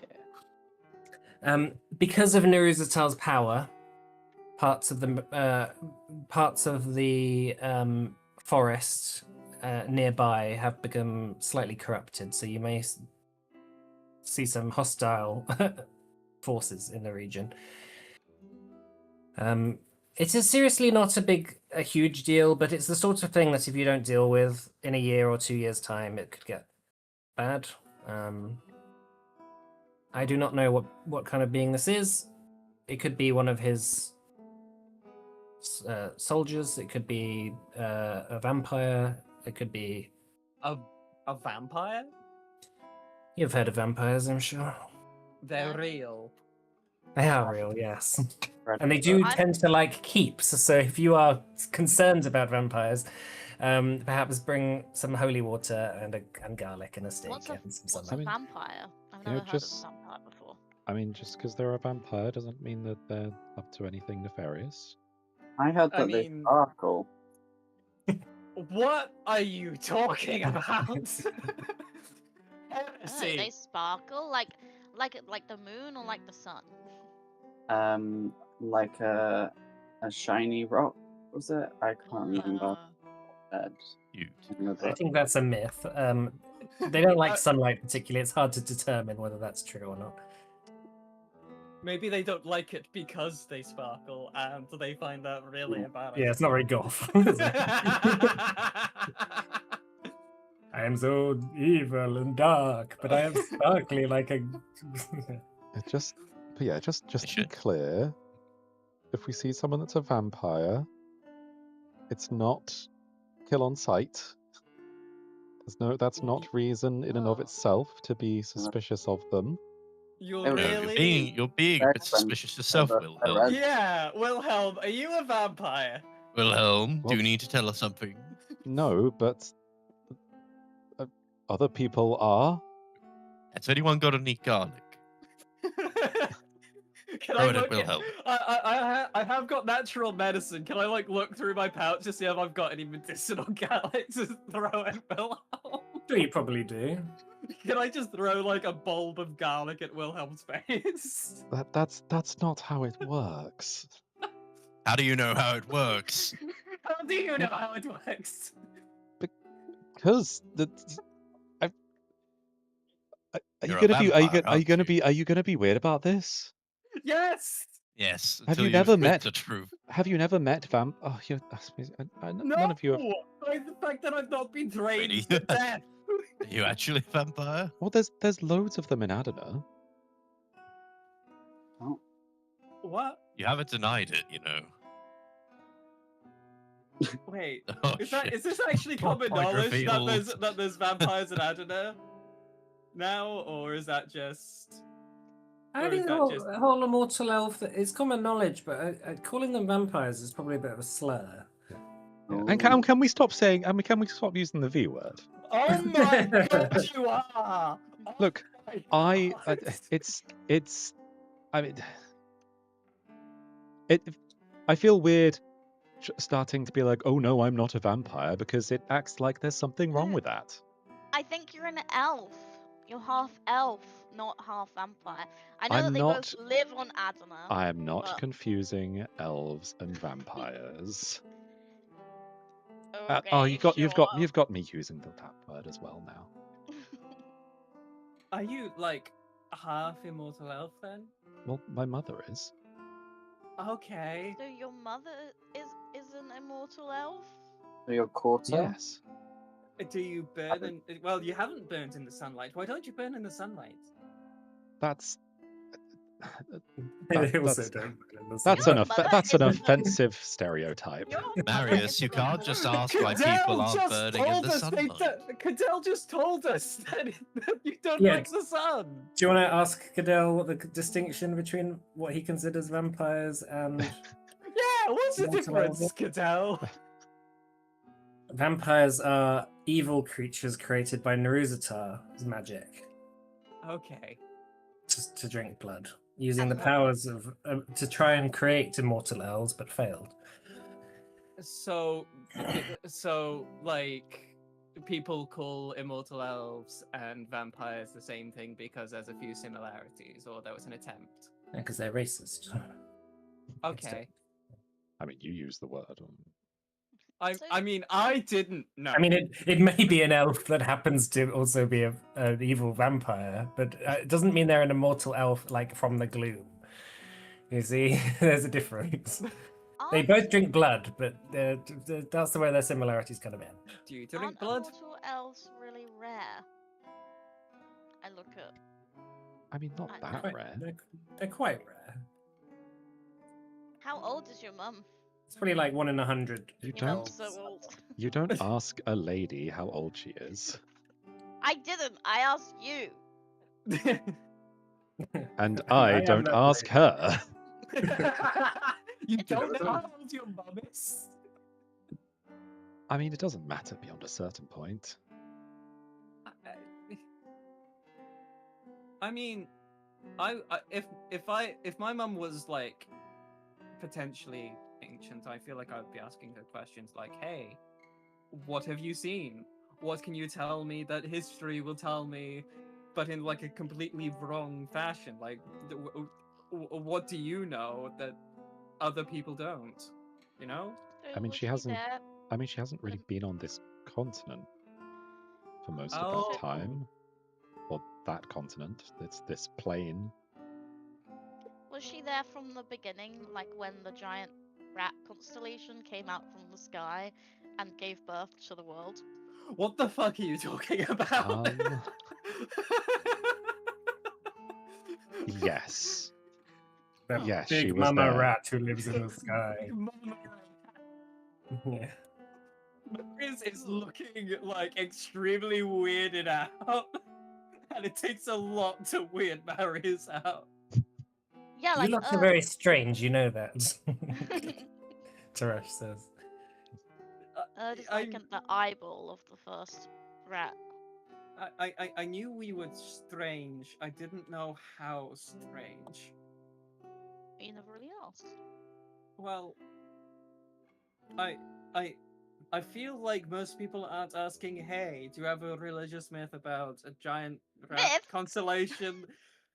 A myth is just a story, all right? It's just it's a story with certain context. It doesn't necessarily mean it's wrong. Okay, let's just go.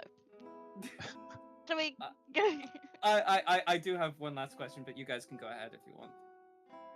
Yeah, I wouldn't mind having some of that. Is it decaf coffee? No. Okay, it's just quite late. What's decaf? We just have coffee. Okay, I'm gonna have a bit. I'll have sipped on some coffee while people are finishing. At uni, we would just have some alcohol after it to get you to sleep. Mm. I believe that's called a nightcap. How many? Have you ever gone off on like the piss or something? Like, is that something you've done? Like, I imagine that's something students do. Well, yeah.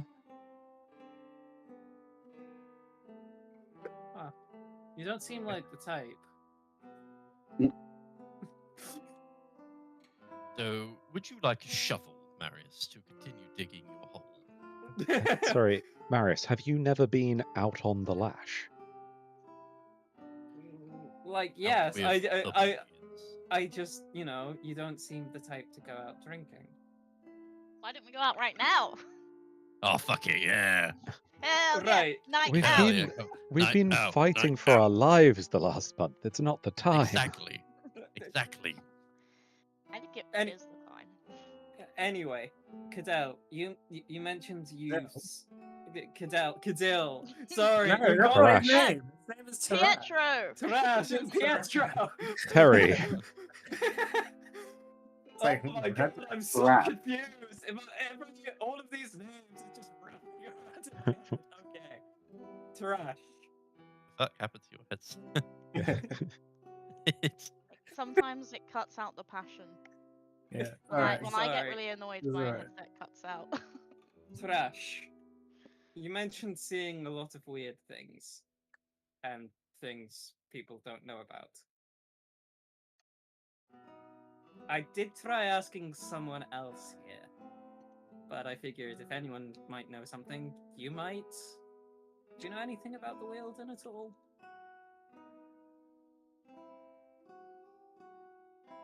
Not familiar to me, I'm afraid.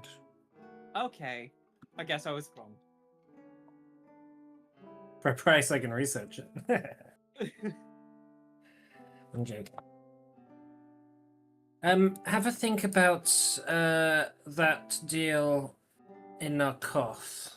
It might be important if you feel up for it. If you don't, well, I can't force you to do anything. It sounds Very Oh, interesting. well, I mean, to be honest, that does sound a bit more concrete. Perhaps we could deal with that and then return, and perhaps there'll be a bit quick more adventure. In and out. What could go yeah, wrong? perhaps on our return, there'll be a bit more of a. We'll sort of figured out a bit more what we're doing with this whole Hector guy. Mhm. To do there. Maybe there'll be a bit more information come your way. I think we could set a trap for him if we have something that he wants.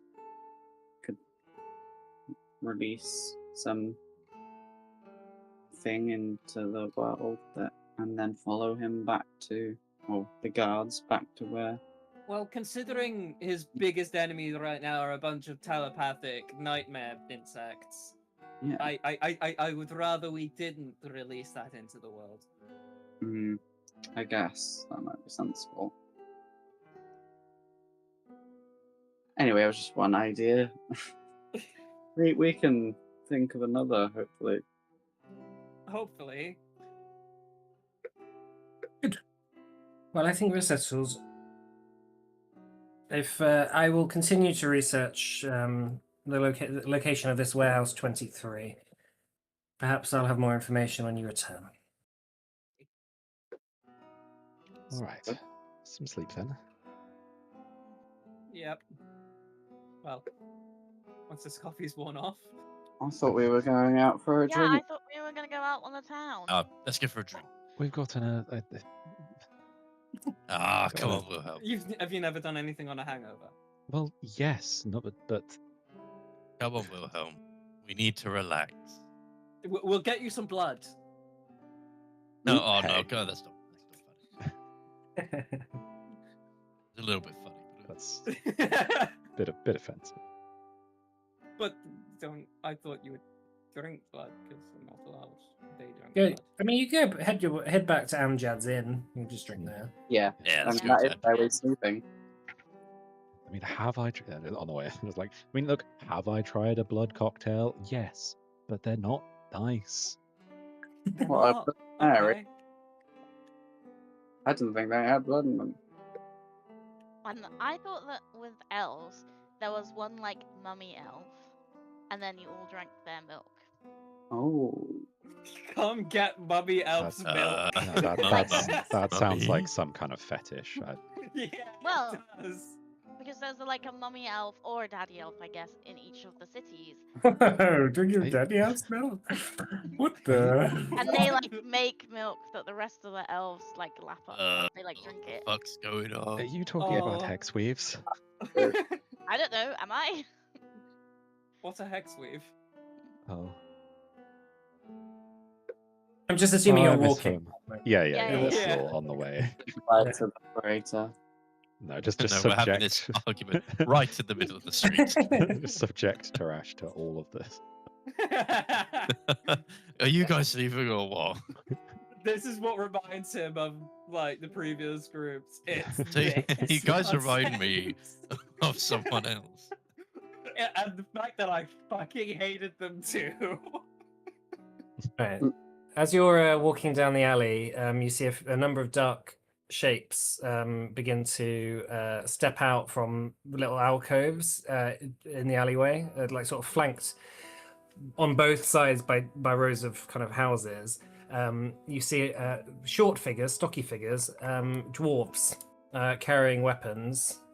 Aw. One hooded dwarf steps forward and says, Stonebreaker, you've messed with Mon Caprud for the last time. That's not my name. We're going out for a drink. Do you not want to come? I don't think they want to drink with us, Cobweb. They look. One of them steps forward and says, Stone Lord Darzan sends his regards. Roll initiative. We haven't had any long rests after that fucking fight. Look, Ah! one more fight, and then Oh yeah. Doesn't coffee give Earlier- us earlier Richard said What? he's gonna hand out some healing. Yeah, but I've got no Yeah. spell slots. Oh, Yeah. it's gonna. We'll have Yeah, but health what- at least. At least you're full health. Yeah. What's We- the can healing we- fruit? You'll be at max. Okay. How far have we gotten from the creator? Creator, help us. You're like sort of just you're just in an alleyway. You Not can next try door.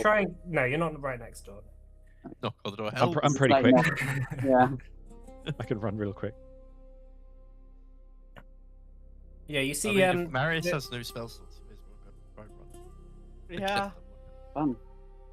Yeah, I mean they are dwarves, presumably like Mordain. They only can run like 15 foot. Yeah, we just need to walk away from them, guys. Leaving Bourdain Damn. behind. No, don't leave. They're too quick. Yeah, you all just run away, and Mordain just gets beaten the shit out by everyone. Oh, don't mind. Have we got?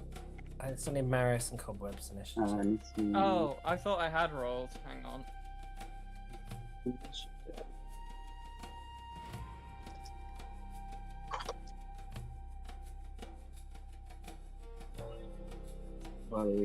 Hey! That'll be the last one of the session. All right, Cobweb. You see them like starting to raise their weapons. They look like they're more interested in Vordain than the rest of you, but they definitely have hostile intent. Walk away. Just knock on the door. Hello, could you let me in?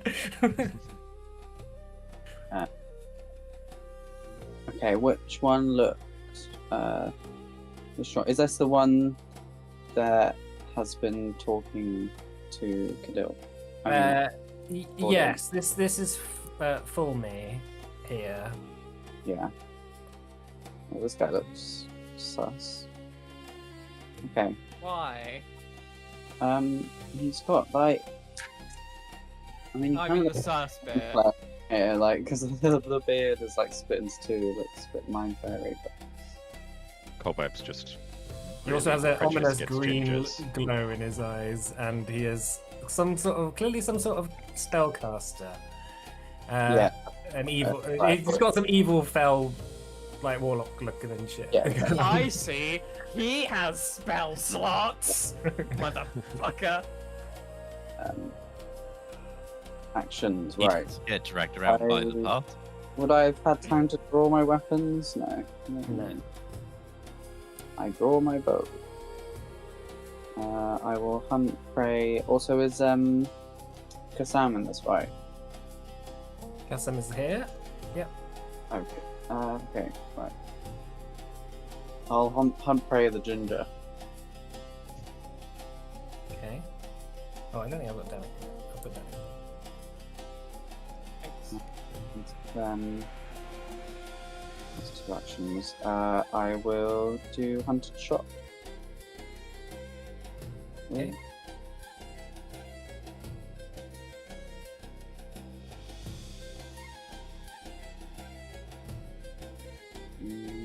What was that? 24. That misses, unfortunately. Okay, and the second one. Yeah. FYI, these Rolling these tab. guys just look like grunts, so they look pretty weak. It's these two who are the stronger looking people. I missed again. That was me. All right. The hooded dwarf figure starts to sort of like make a hand symbol that starts to glow green, and then suddenly a green boulder just starts to manifest in front of him, and he's going to use boulder roll. The Oh, stonecaster God. conjures a rolling boulder that is a 60-foot line. So can Cobweb, Kassam, and Vordain please make a reflex save? Happily.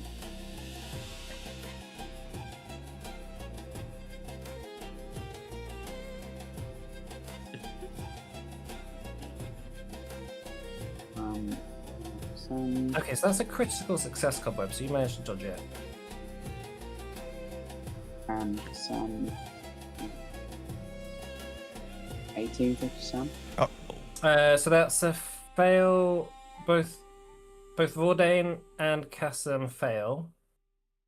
So that's 15 bludgeoning damage.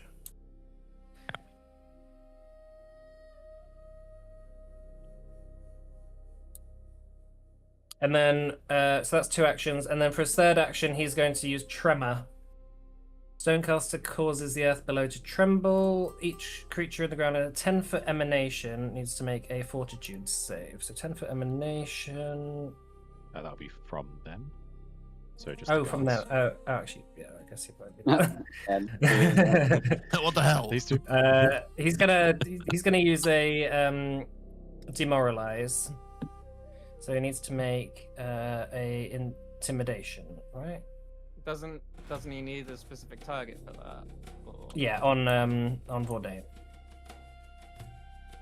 He says, yeah, that's part of his Stone Lord Darzan sends his regards. That is a 28. What's your will DC?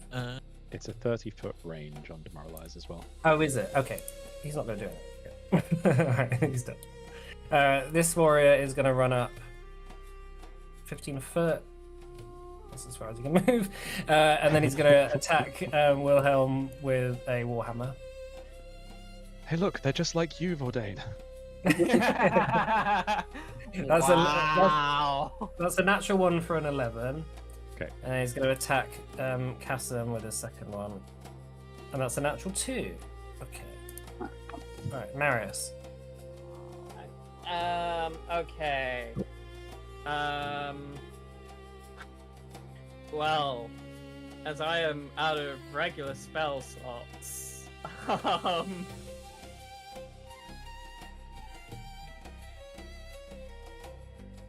I'm going to Bon Mot.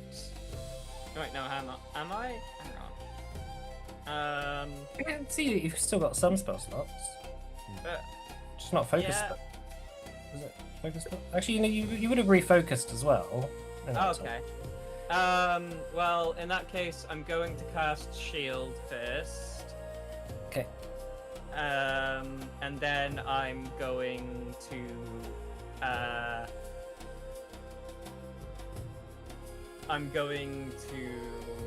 cast Enfeeble on this guy. Okay. Oh, I didn't tag in. Sorry.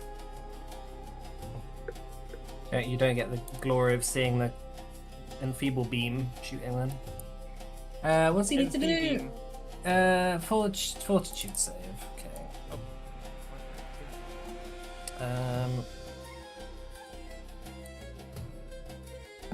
Oh shit. That's 36. 36? Yeah, that's a crit success. What then? He's a pretty tough guy.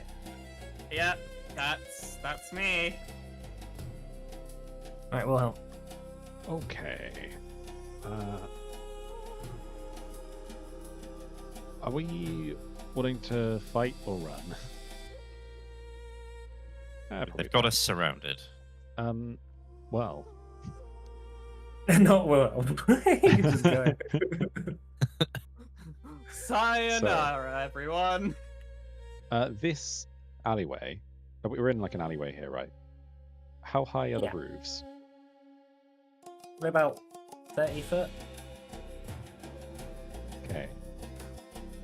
I am going to cast. He's just gonna Spider-Man up there. I'm going to cast Helpful Steps. And I'm going to conjure a ladder. Oh, sorry, a staircase going up the wall. Up to the roof. How many spaces does that occupy? Up to maximum height of 40 feet. Is it just in a 5 foot? It's weird. It weirdly doesn't specify that much. I think It's it's a ladder just, or staircase? staircase is a spiral staircase, so that'll just be Okay. in the spaces below Wilhelm. All right. Can I draw that? I don't think I can draw things. There you go. This is spiral Cool. staircase. And then he will use his movement to run up it. Okay, so I think there are rules about going up staircases. I think they're difficult terrain. I think going up a staircase counts as difficult terrain, so that'll be an extra 5 feet. Okay. So Per, it'd be up 25 feet then? Or sorry, 20 feet. what's your movement? 40? 45. Yeah. All right. So up 25. Oh, up 20. All right. Looking down on the peons below you. That's it for me. All right, Spike. Okay. I'm gonna whip out wait, where is it? Oh yeah.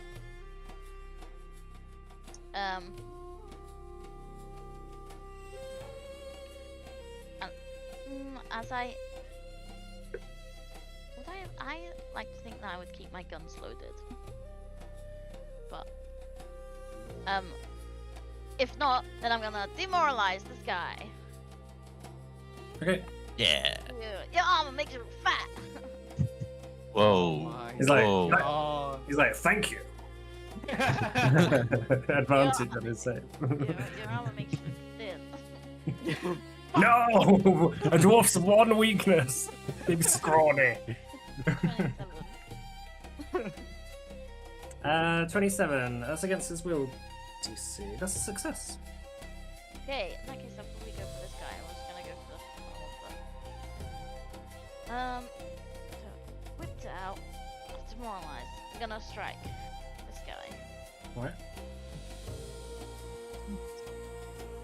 Oh God. Oh. No, that's it. I'm done. All right. A look of dejection on Fulmi's face as he's called Scrawny in his bulky armor. He's still going to step forward and is going to attack. Wait, he's going to walk forward and attack Vordain with his warhammer. That's 30 to hit, Vordain. Yeah, that.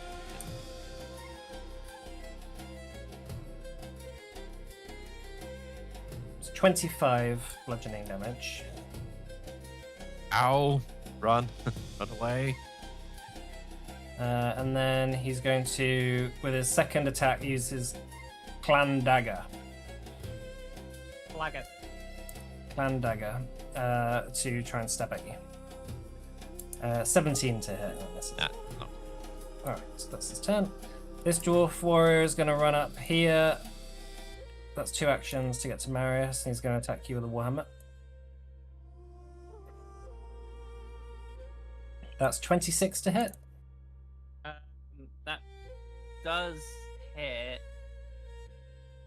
Can I use the shield block reaction? Yeah, that will reduce the damage. So that's 8 bludgeoning damage. Reduced to. Well, it's a cantrip, so does that mean it just gets heightened to my highest one then? Yeah, so it'll be up to hardness 10. Okay, so my shield is still up, I believe. Yes. I guess that just reduces it entirely. Then. So Okay. well, when you shield block, the spell ends. Yeah. Okay. Alright, there you go.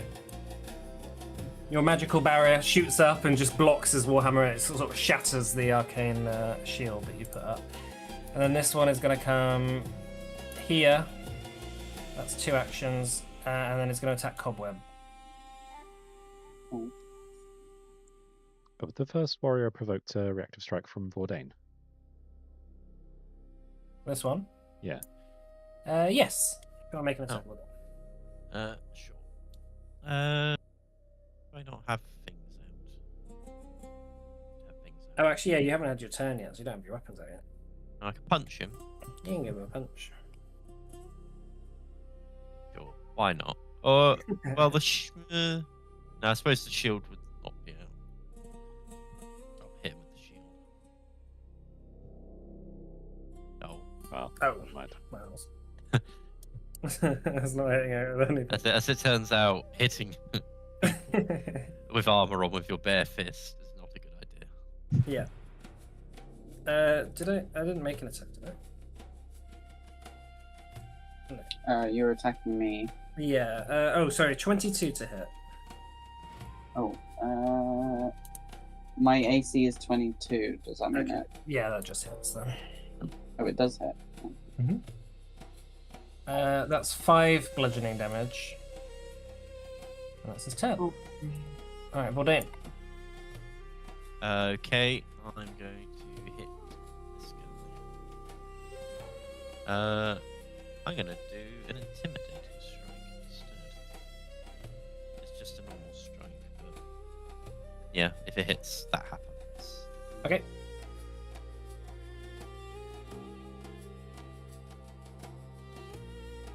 $31? That hits. Nice. It's So he's gonna be frightened. frightened 1 now. He's already frightened. He just had the end of his turn, so he's Oh not. my god! He's re-frightened. Can you do frightened too? Yeah. Like, does it double? If you both do it. No, so it's whatever's the highest. Oh, right, yeah, that makes sense. It doesn't stack. 13 damage, alright. Okay, and then I will raise a shield. Wilhelm's all like, I've got these stairs for you guys. Well, I'm stuck here at the moment. But to protect his honor. Alright, come on. Okay. Wait, where's the ginger gone? Oh, he's last. Where's that fucking ginger? Where the fuck is he? Get him. Who cares about the Rosetta? We're fighting the ginger now. Yeah, kill the ginger. I'll use Homebrew.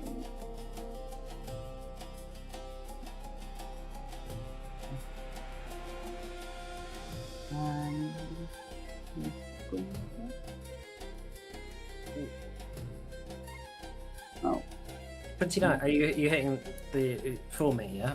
That's 29. That hits. cool.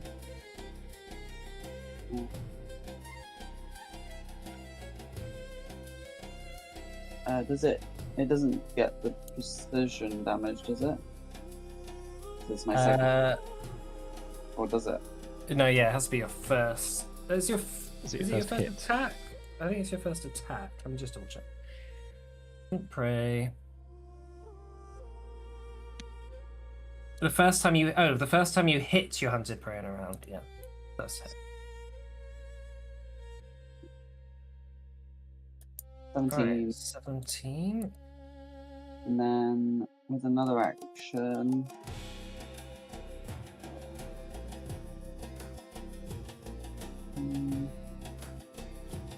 I guess. Oh, why are we attached? Hang on. Oh, where do you want to move custom to? I was thinking here, or To move you to, or to move custom to? just Cassim. I mean, actually, maybe it won't move. Or actually, maybe I'll move behind the ginger. So that So it'd have to be like. I think, yeah, that's plenty of. Oh yeah, that's fine. And bite the ginger. Okay. Strike.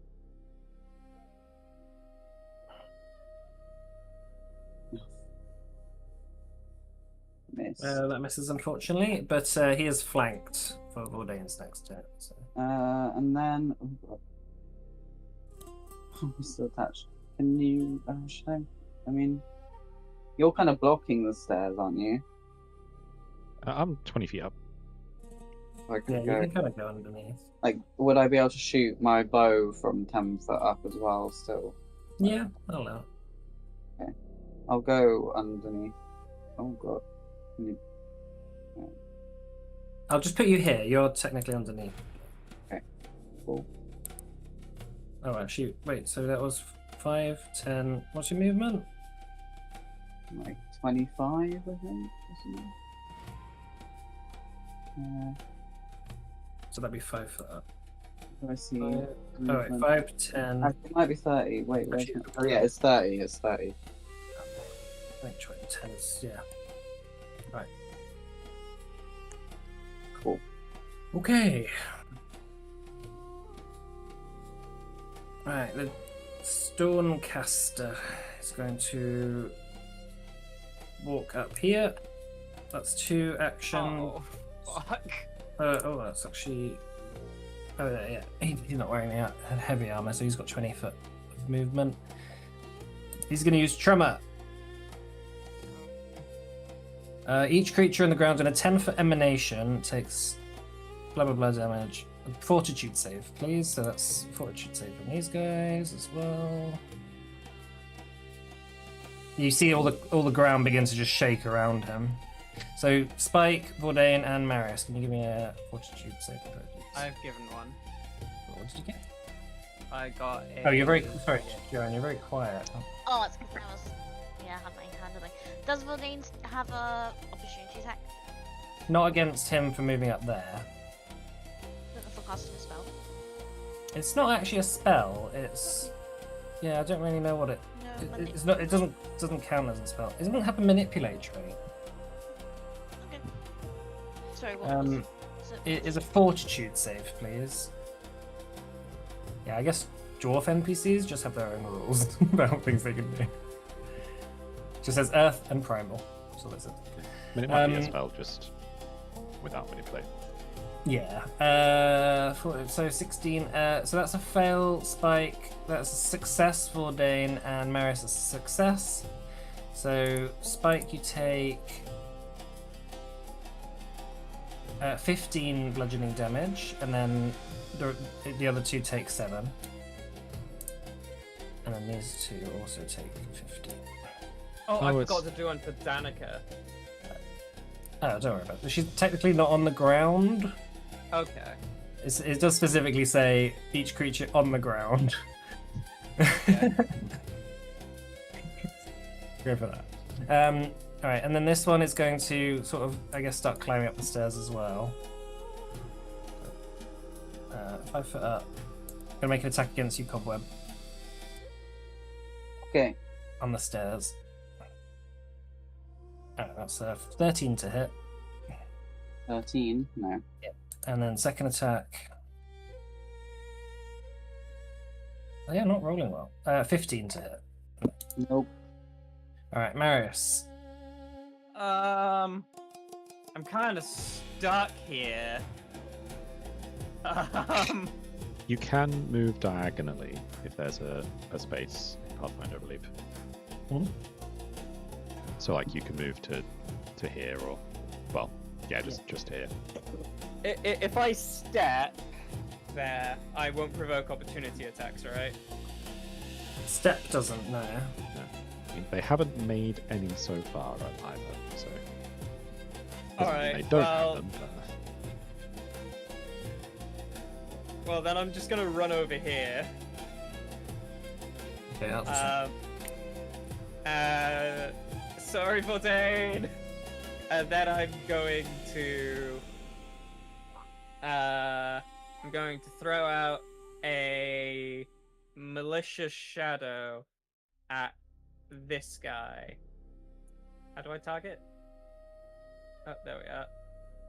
Oh wait, what is that an ability? It's a hex.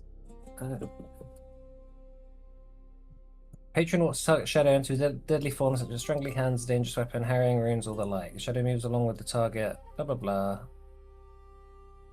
Oh yeah, I remember you doing this before. So Yeah, can you make an attack, please? That's a 24. Right, that hits. Awesome.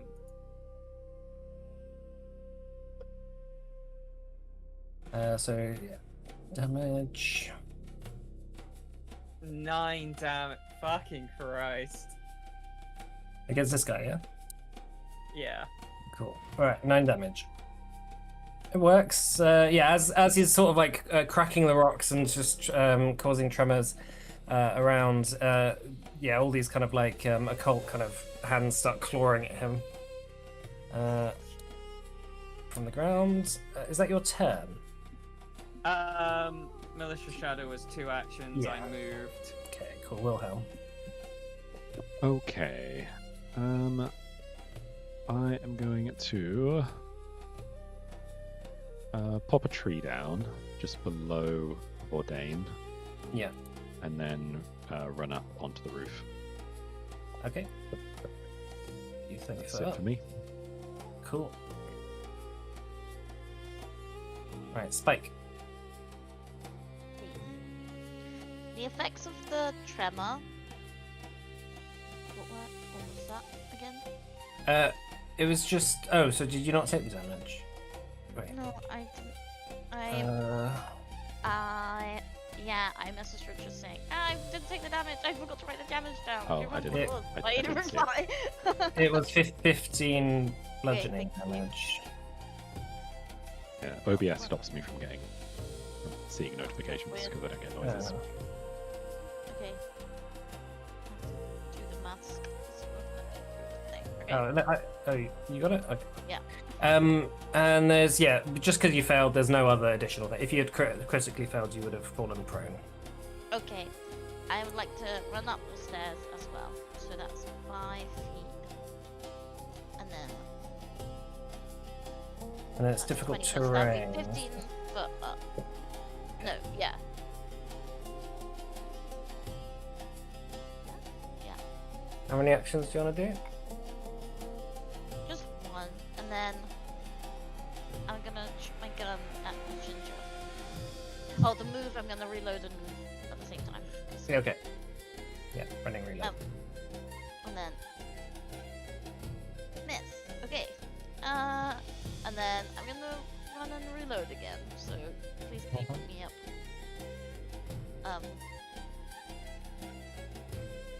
Next. God, I have 25. that's 25. So that's 10. Cool. Yeah. Alright, My turn. okay. This dwarf is gonna stand say, "Filthy hounds! You deserve to be in the mines pulling mine carts." He's gonna hit Cassim with his warhammer. What? That's not very nice. Animal cruelty. He doesn't seem like a particularly nice guy. Yeah, so, dog's back down in the way. 26 to hit on Cassim. Yes. I knew gingers So had no souls. Oh my god. This is becoming like a ginger hate. 22 bludgeoning damage. 22. Yeah, first vampires, now gingers. It's just anyone pale. Yeah. And then he's gonna, with his second attack, hit Bourdain. That's 25 to hit Bourdain. That does not hit. Okay, yeah, so it just glances off your armor. Well, Uh, it's the. So sorry, I'm just trying to work something out. So it's not hit because of the shields up. Does that mean it still hits the shield? No. No. That's oh, shield so I block can't stuff. use. Okay, so if I chose to use shield block, I could then use something else. Yeah, I think shield it has to actually hit you whilst your shield is raised to use the shield to kind of interpose and take a bit of the damage, but he didn't hit at all. So, Okay. and then he's going to use advancing orders. The dwarf general issues a command to push forward on the battlefield. Each ally who hears and understands this command becomes quickened until the end of its next turn. But can only use the extra action to step or to stride. Is that a manipulate action? It's auditory and linguistic. Unfortunately, it's not manipulate. So they get an extra action to step and stride. Alright, that's his turn. Oh dear. This dwarf is going to attack you with his warhammer, Bourdain. That's a natural one. These guys are terrible. What are they feeding them? Not a lot, because that's why they need the trade deal. I guess they are Rep- looking a bit scrawny. Second attack, 20 to hit. I think that misses. Nope.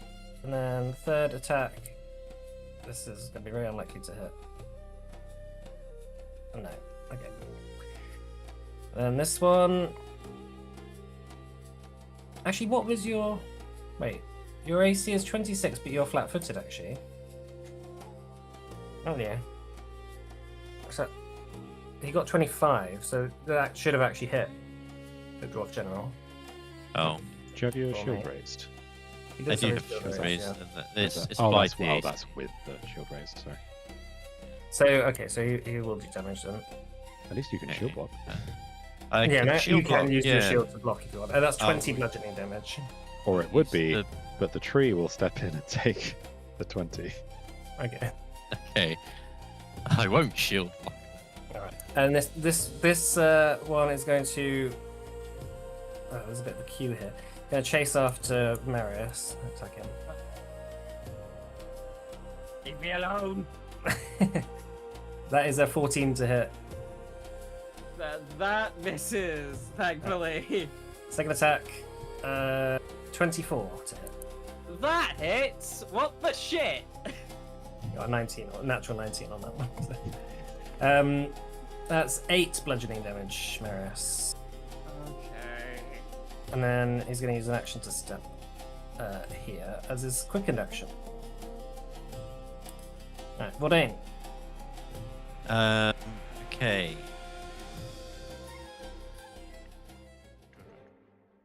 I guess I will. Guess I'll just keep attacking the ginger. I will attack the ginger.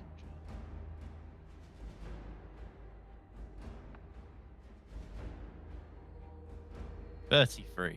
That hits. Oh, and he's flanked. That's a crit. Nice. It's a crit. I like to think of it as like a weird conga line. First cat him, then the This ginger. range of attack is lower than your attack roll result. I don't know if that applies. I think so. The guy above Okay. you.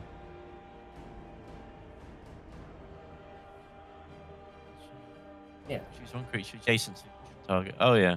So it's rolled the critical specialization here. Okay. I guess it'll go on the guy above me. It's more likely to do damage to him. Oh, yeah. I think it has to. Yeah, I think it's the only option. Yeah. Yeah. Alright. Big sweep, just like slashing into both of them. The Dwarf General's looking close to being hurt. Definitely looking a bit worn down. Okay. How's the guy above me looking? Pretty ill. He's very low. Okay, I might just try and go for a killing blow. Yeah. I'll make this an exacting strike, just in case.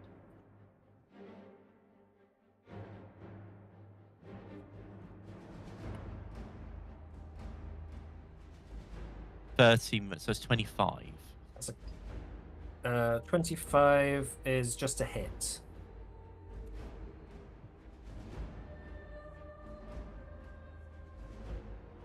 $17. Okay, he's definitely done. Just smash down your hammer, your axe onto him, and he collapses to the ground. Cool. I've got one more attack left. I may as well try and hit the stone guy. Assuming he might have a lower AC. You hear for me say, Minus. "No, dog, no!" So I was just seeing how you turn on the modifier. It's multiple attack penalty. Oh, It's there's like just a right next number. to it. Yeah, there's a number next to the button. Oh yeah.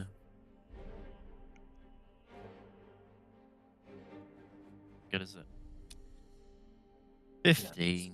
That's a Womp miss, womp. unfortunately. Okay, that's my action. Alright. Cobweb. Cool. I will shoot the ginger again. His name is Fool Me. Oh. Fool me. No, it's the ginger. The ginger The dwarf. ginger one. He's like, I come to this city. Everyone's just abusing me. No wonder I'm feeling murderously violent right now. I'll use hunted shot. Okay.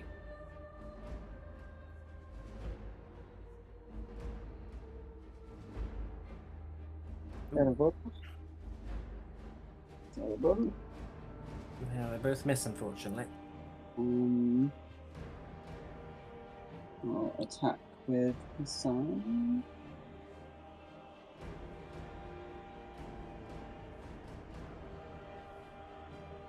Oh, that hits. Yeah, cool. I'll do the second attack now. Second attack misses, so just the damage for the first.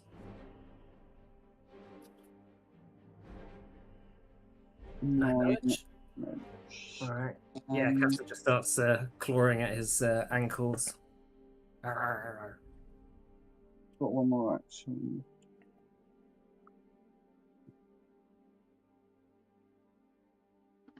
Have you?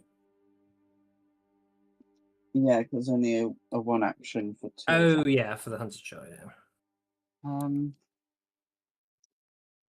I guess I could go up more. I don't know. Are they flat-footed to us if we go up on the roof? They're not. I don't think they're flat-footed.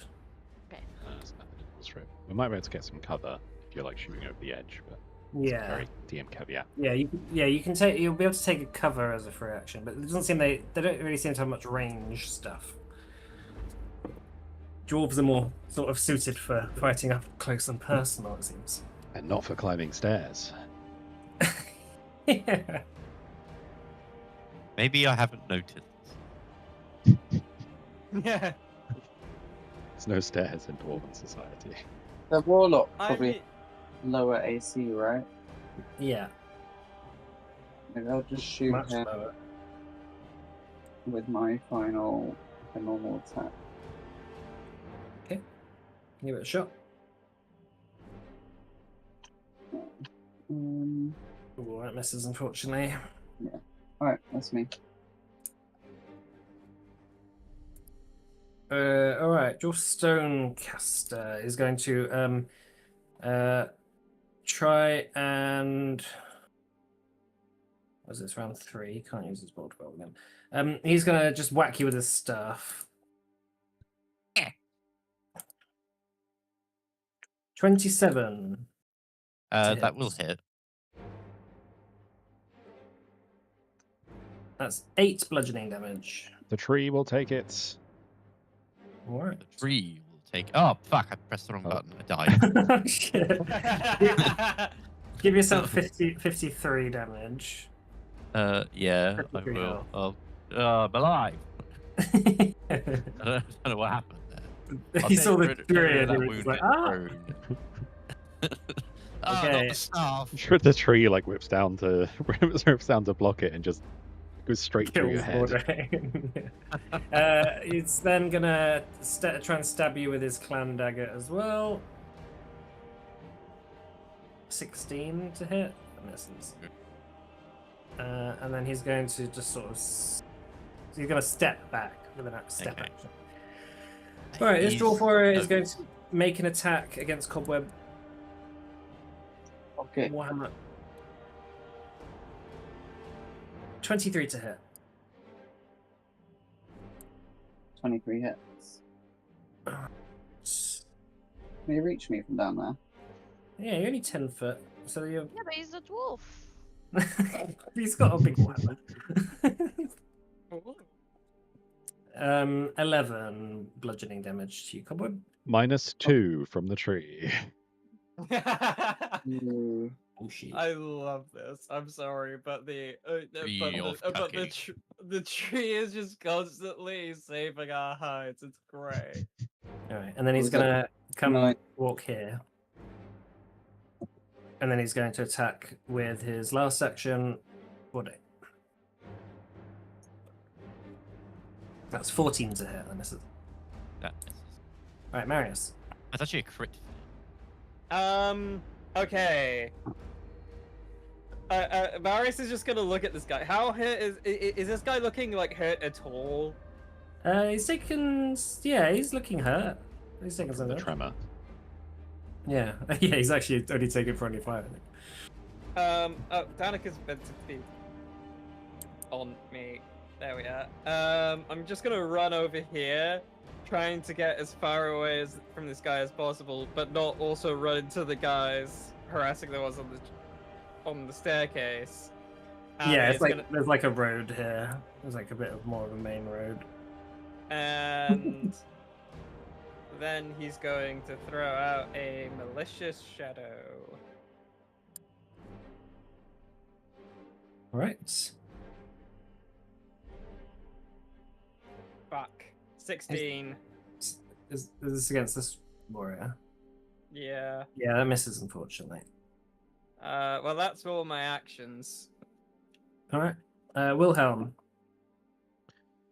Replace the tree. Oh, that was an order. Sorry. Please. Okay. Please.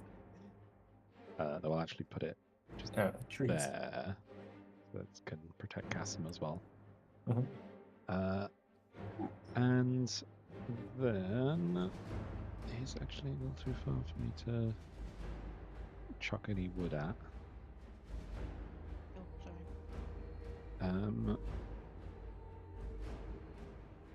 God, what one action things do I even have to do? Oh, I had it. I'm just gonna. So, how far out does the roof extend? Is it just over where the wall is? Yeah, you can like peek out. You can like peer over. It's just thinking 'cause I think if I can get over.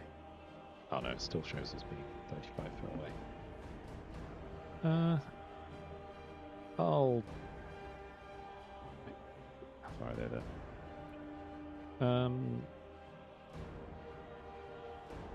I will just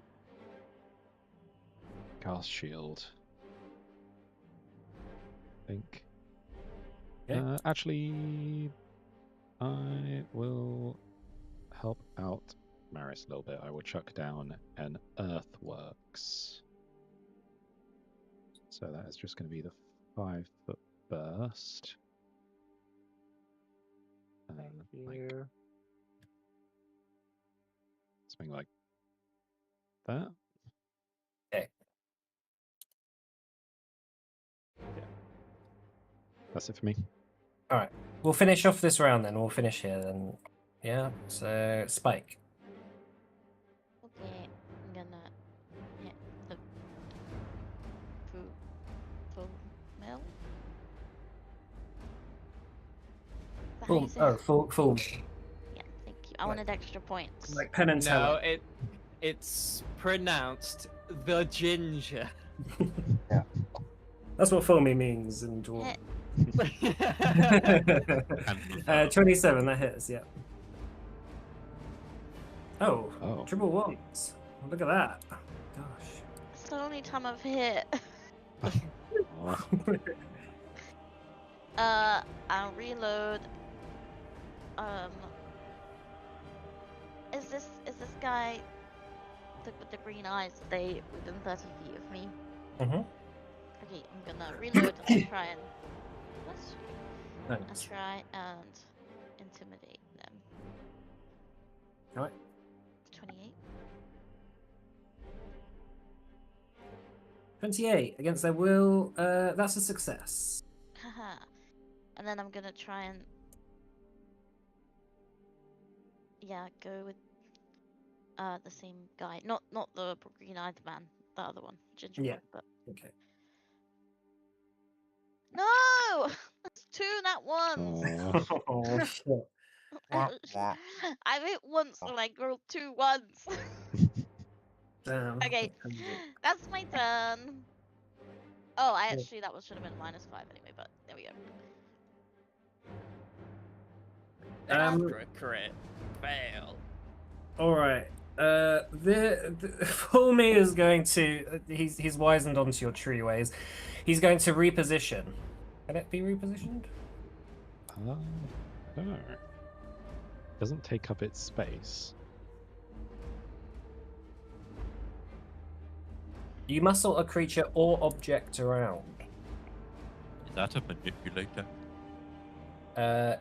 It's an attack. Don't think it would be.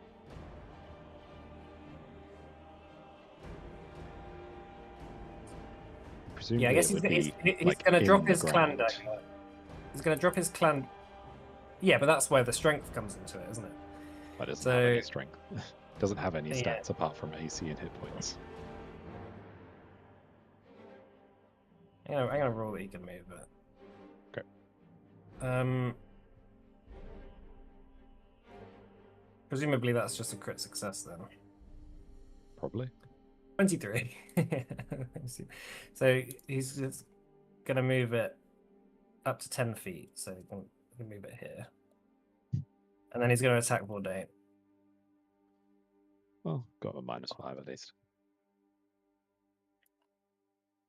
Yeah, that's a -5 for 34. Jesus. I'm going to use a. I'm going to do reactive shield to raise the shield. So that is no longer a crit. Oh, you It's can do just a normal. Yeah, I got reactive shield. normal hit then. Yeah, it's just a normal hit. You are flanked as well though. I guess that actually So what did he roll? it was a 34. It's a 39 -5. But I guess that just about gets. Yeah, I guess that it. make it 24. Yeah. Oh, I meant 34 -5.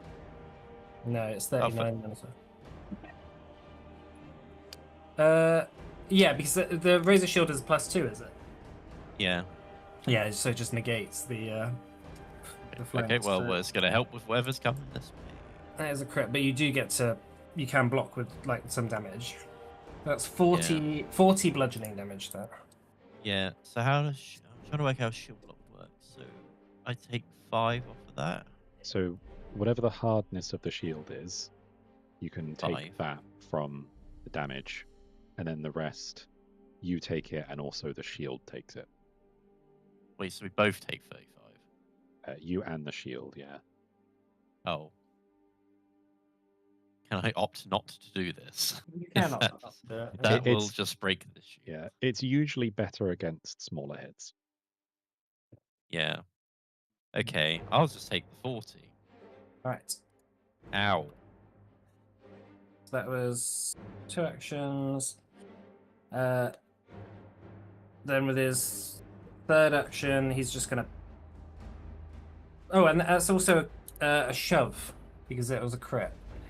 So can you make a fortitude save, please, Bourdain? Wait, is the tree not? No, the tree's not next to He's Bourdain. been moved. What was the tree doing? That is he repositioned it before he made his attack on Bourdain. Oh, Not okay. So you're knocked prone by that. Hammer critical specialization. When the general critically hits with a hammer, the target of the critical hit is knocked prone unless it succeeds at DC 26 fortitude save. Okay. And then I guess he's going to try and attack you with a -10 this time. That not. Oh. That's Oh, just a free thing that happens when you hit critical. 20. That misses. So as he knocks you to the ground, he sort of smashes down, and yeah, you just dodge out the way for a killing blow. This dwarf warrior is going to. He's just going to keep chasing after Marius. That's his time. All right, Vorde. Okay, you rascally scoundrel. I'm a bit worried that he might have reactive strikes.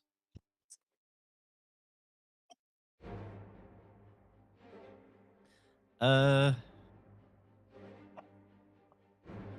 I try and wrestle him to the ground with me on the ground? Well, you can try and trip, I think, right? Yeah. Try and trip him. So is that an athletics? Athletics check against their reflex DC. Okay, I guess we'll do that. Mm-hmm. Ah. What is that? 21. That's a fail, unfortunately.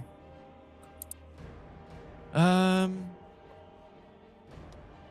At least if you crit fail with trip, is you lose your balance, you fall and land prone. If you're already prone, Yeah. no downside.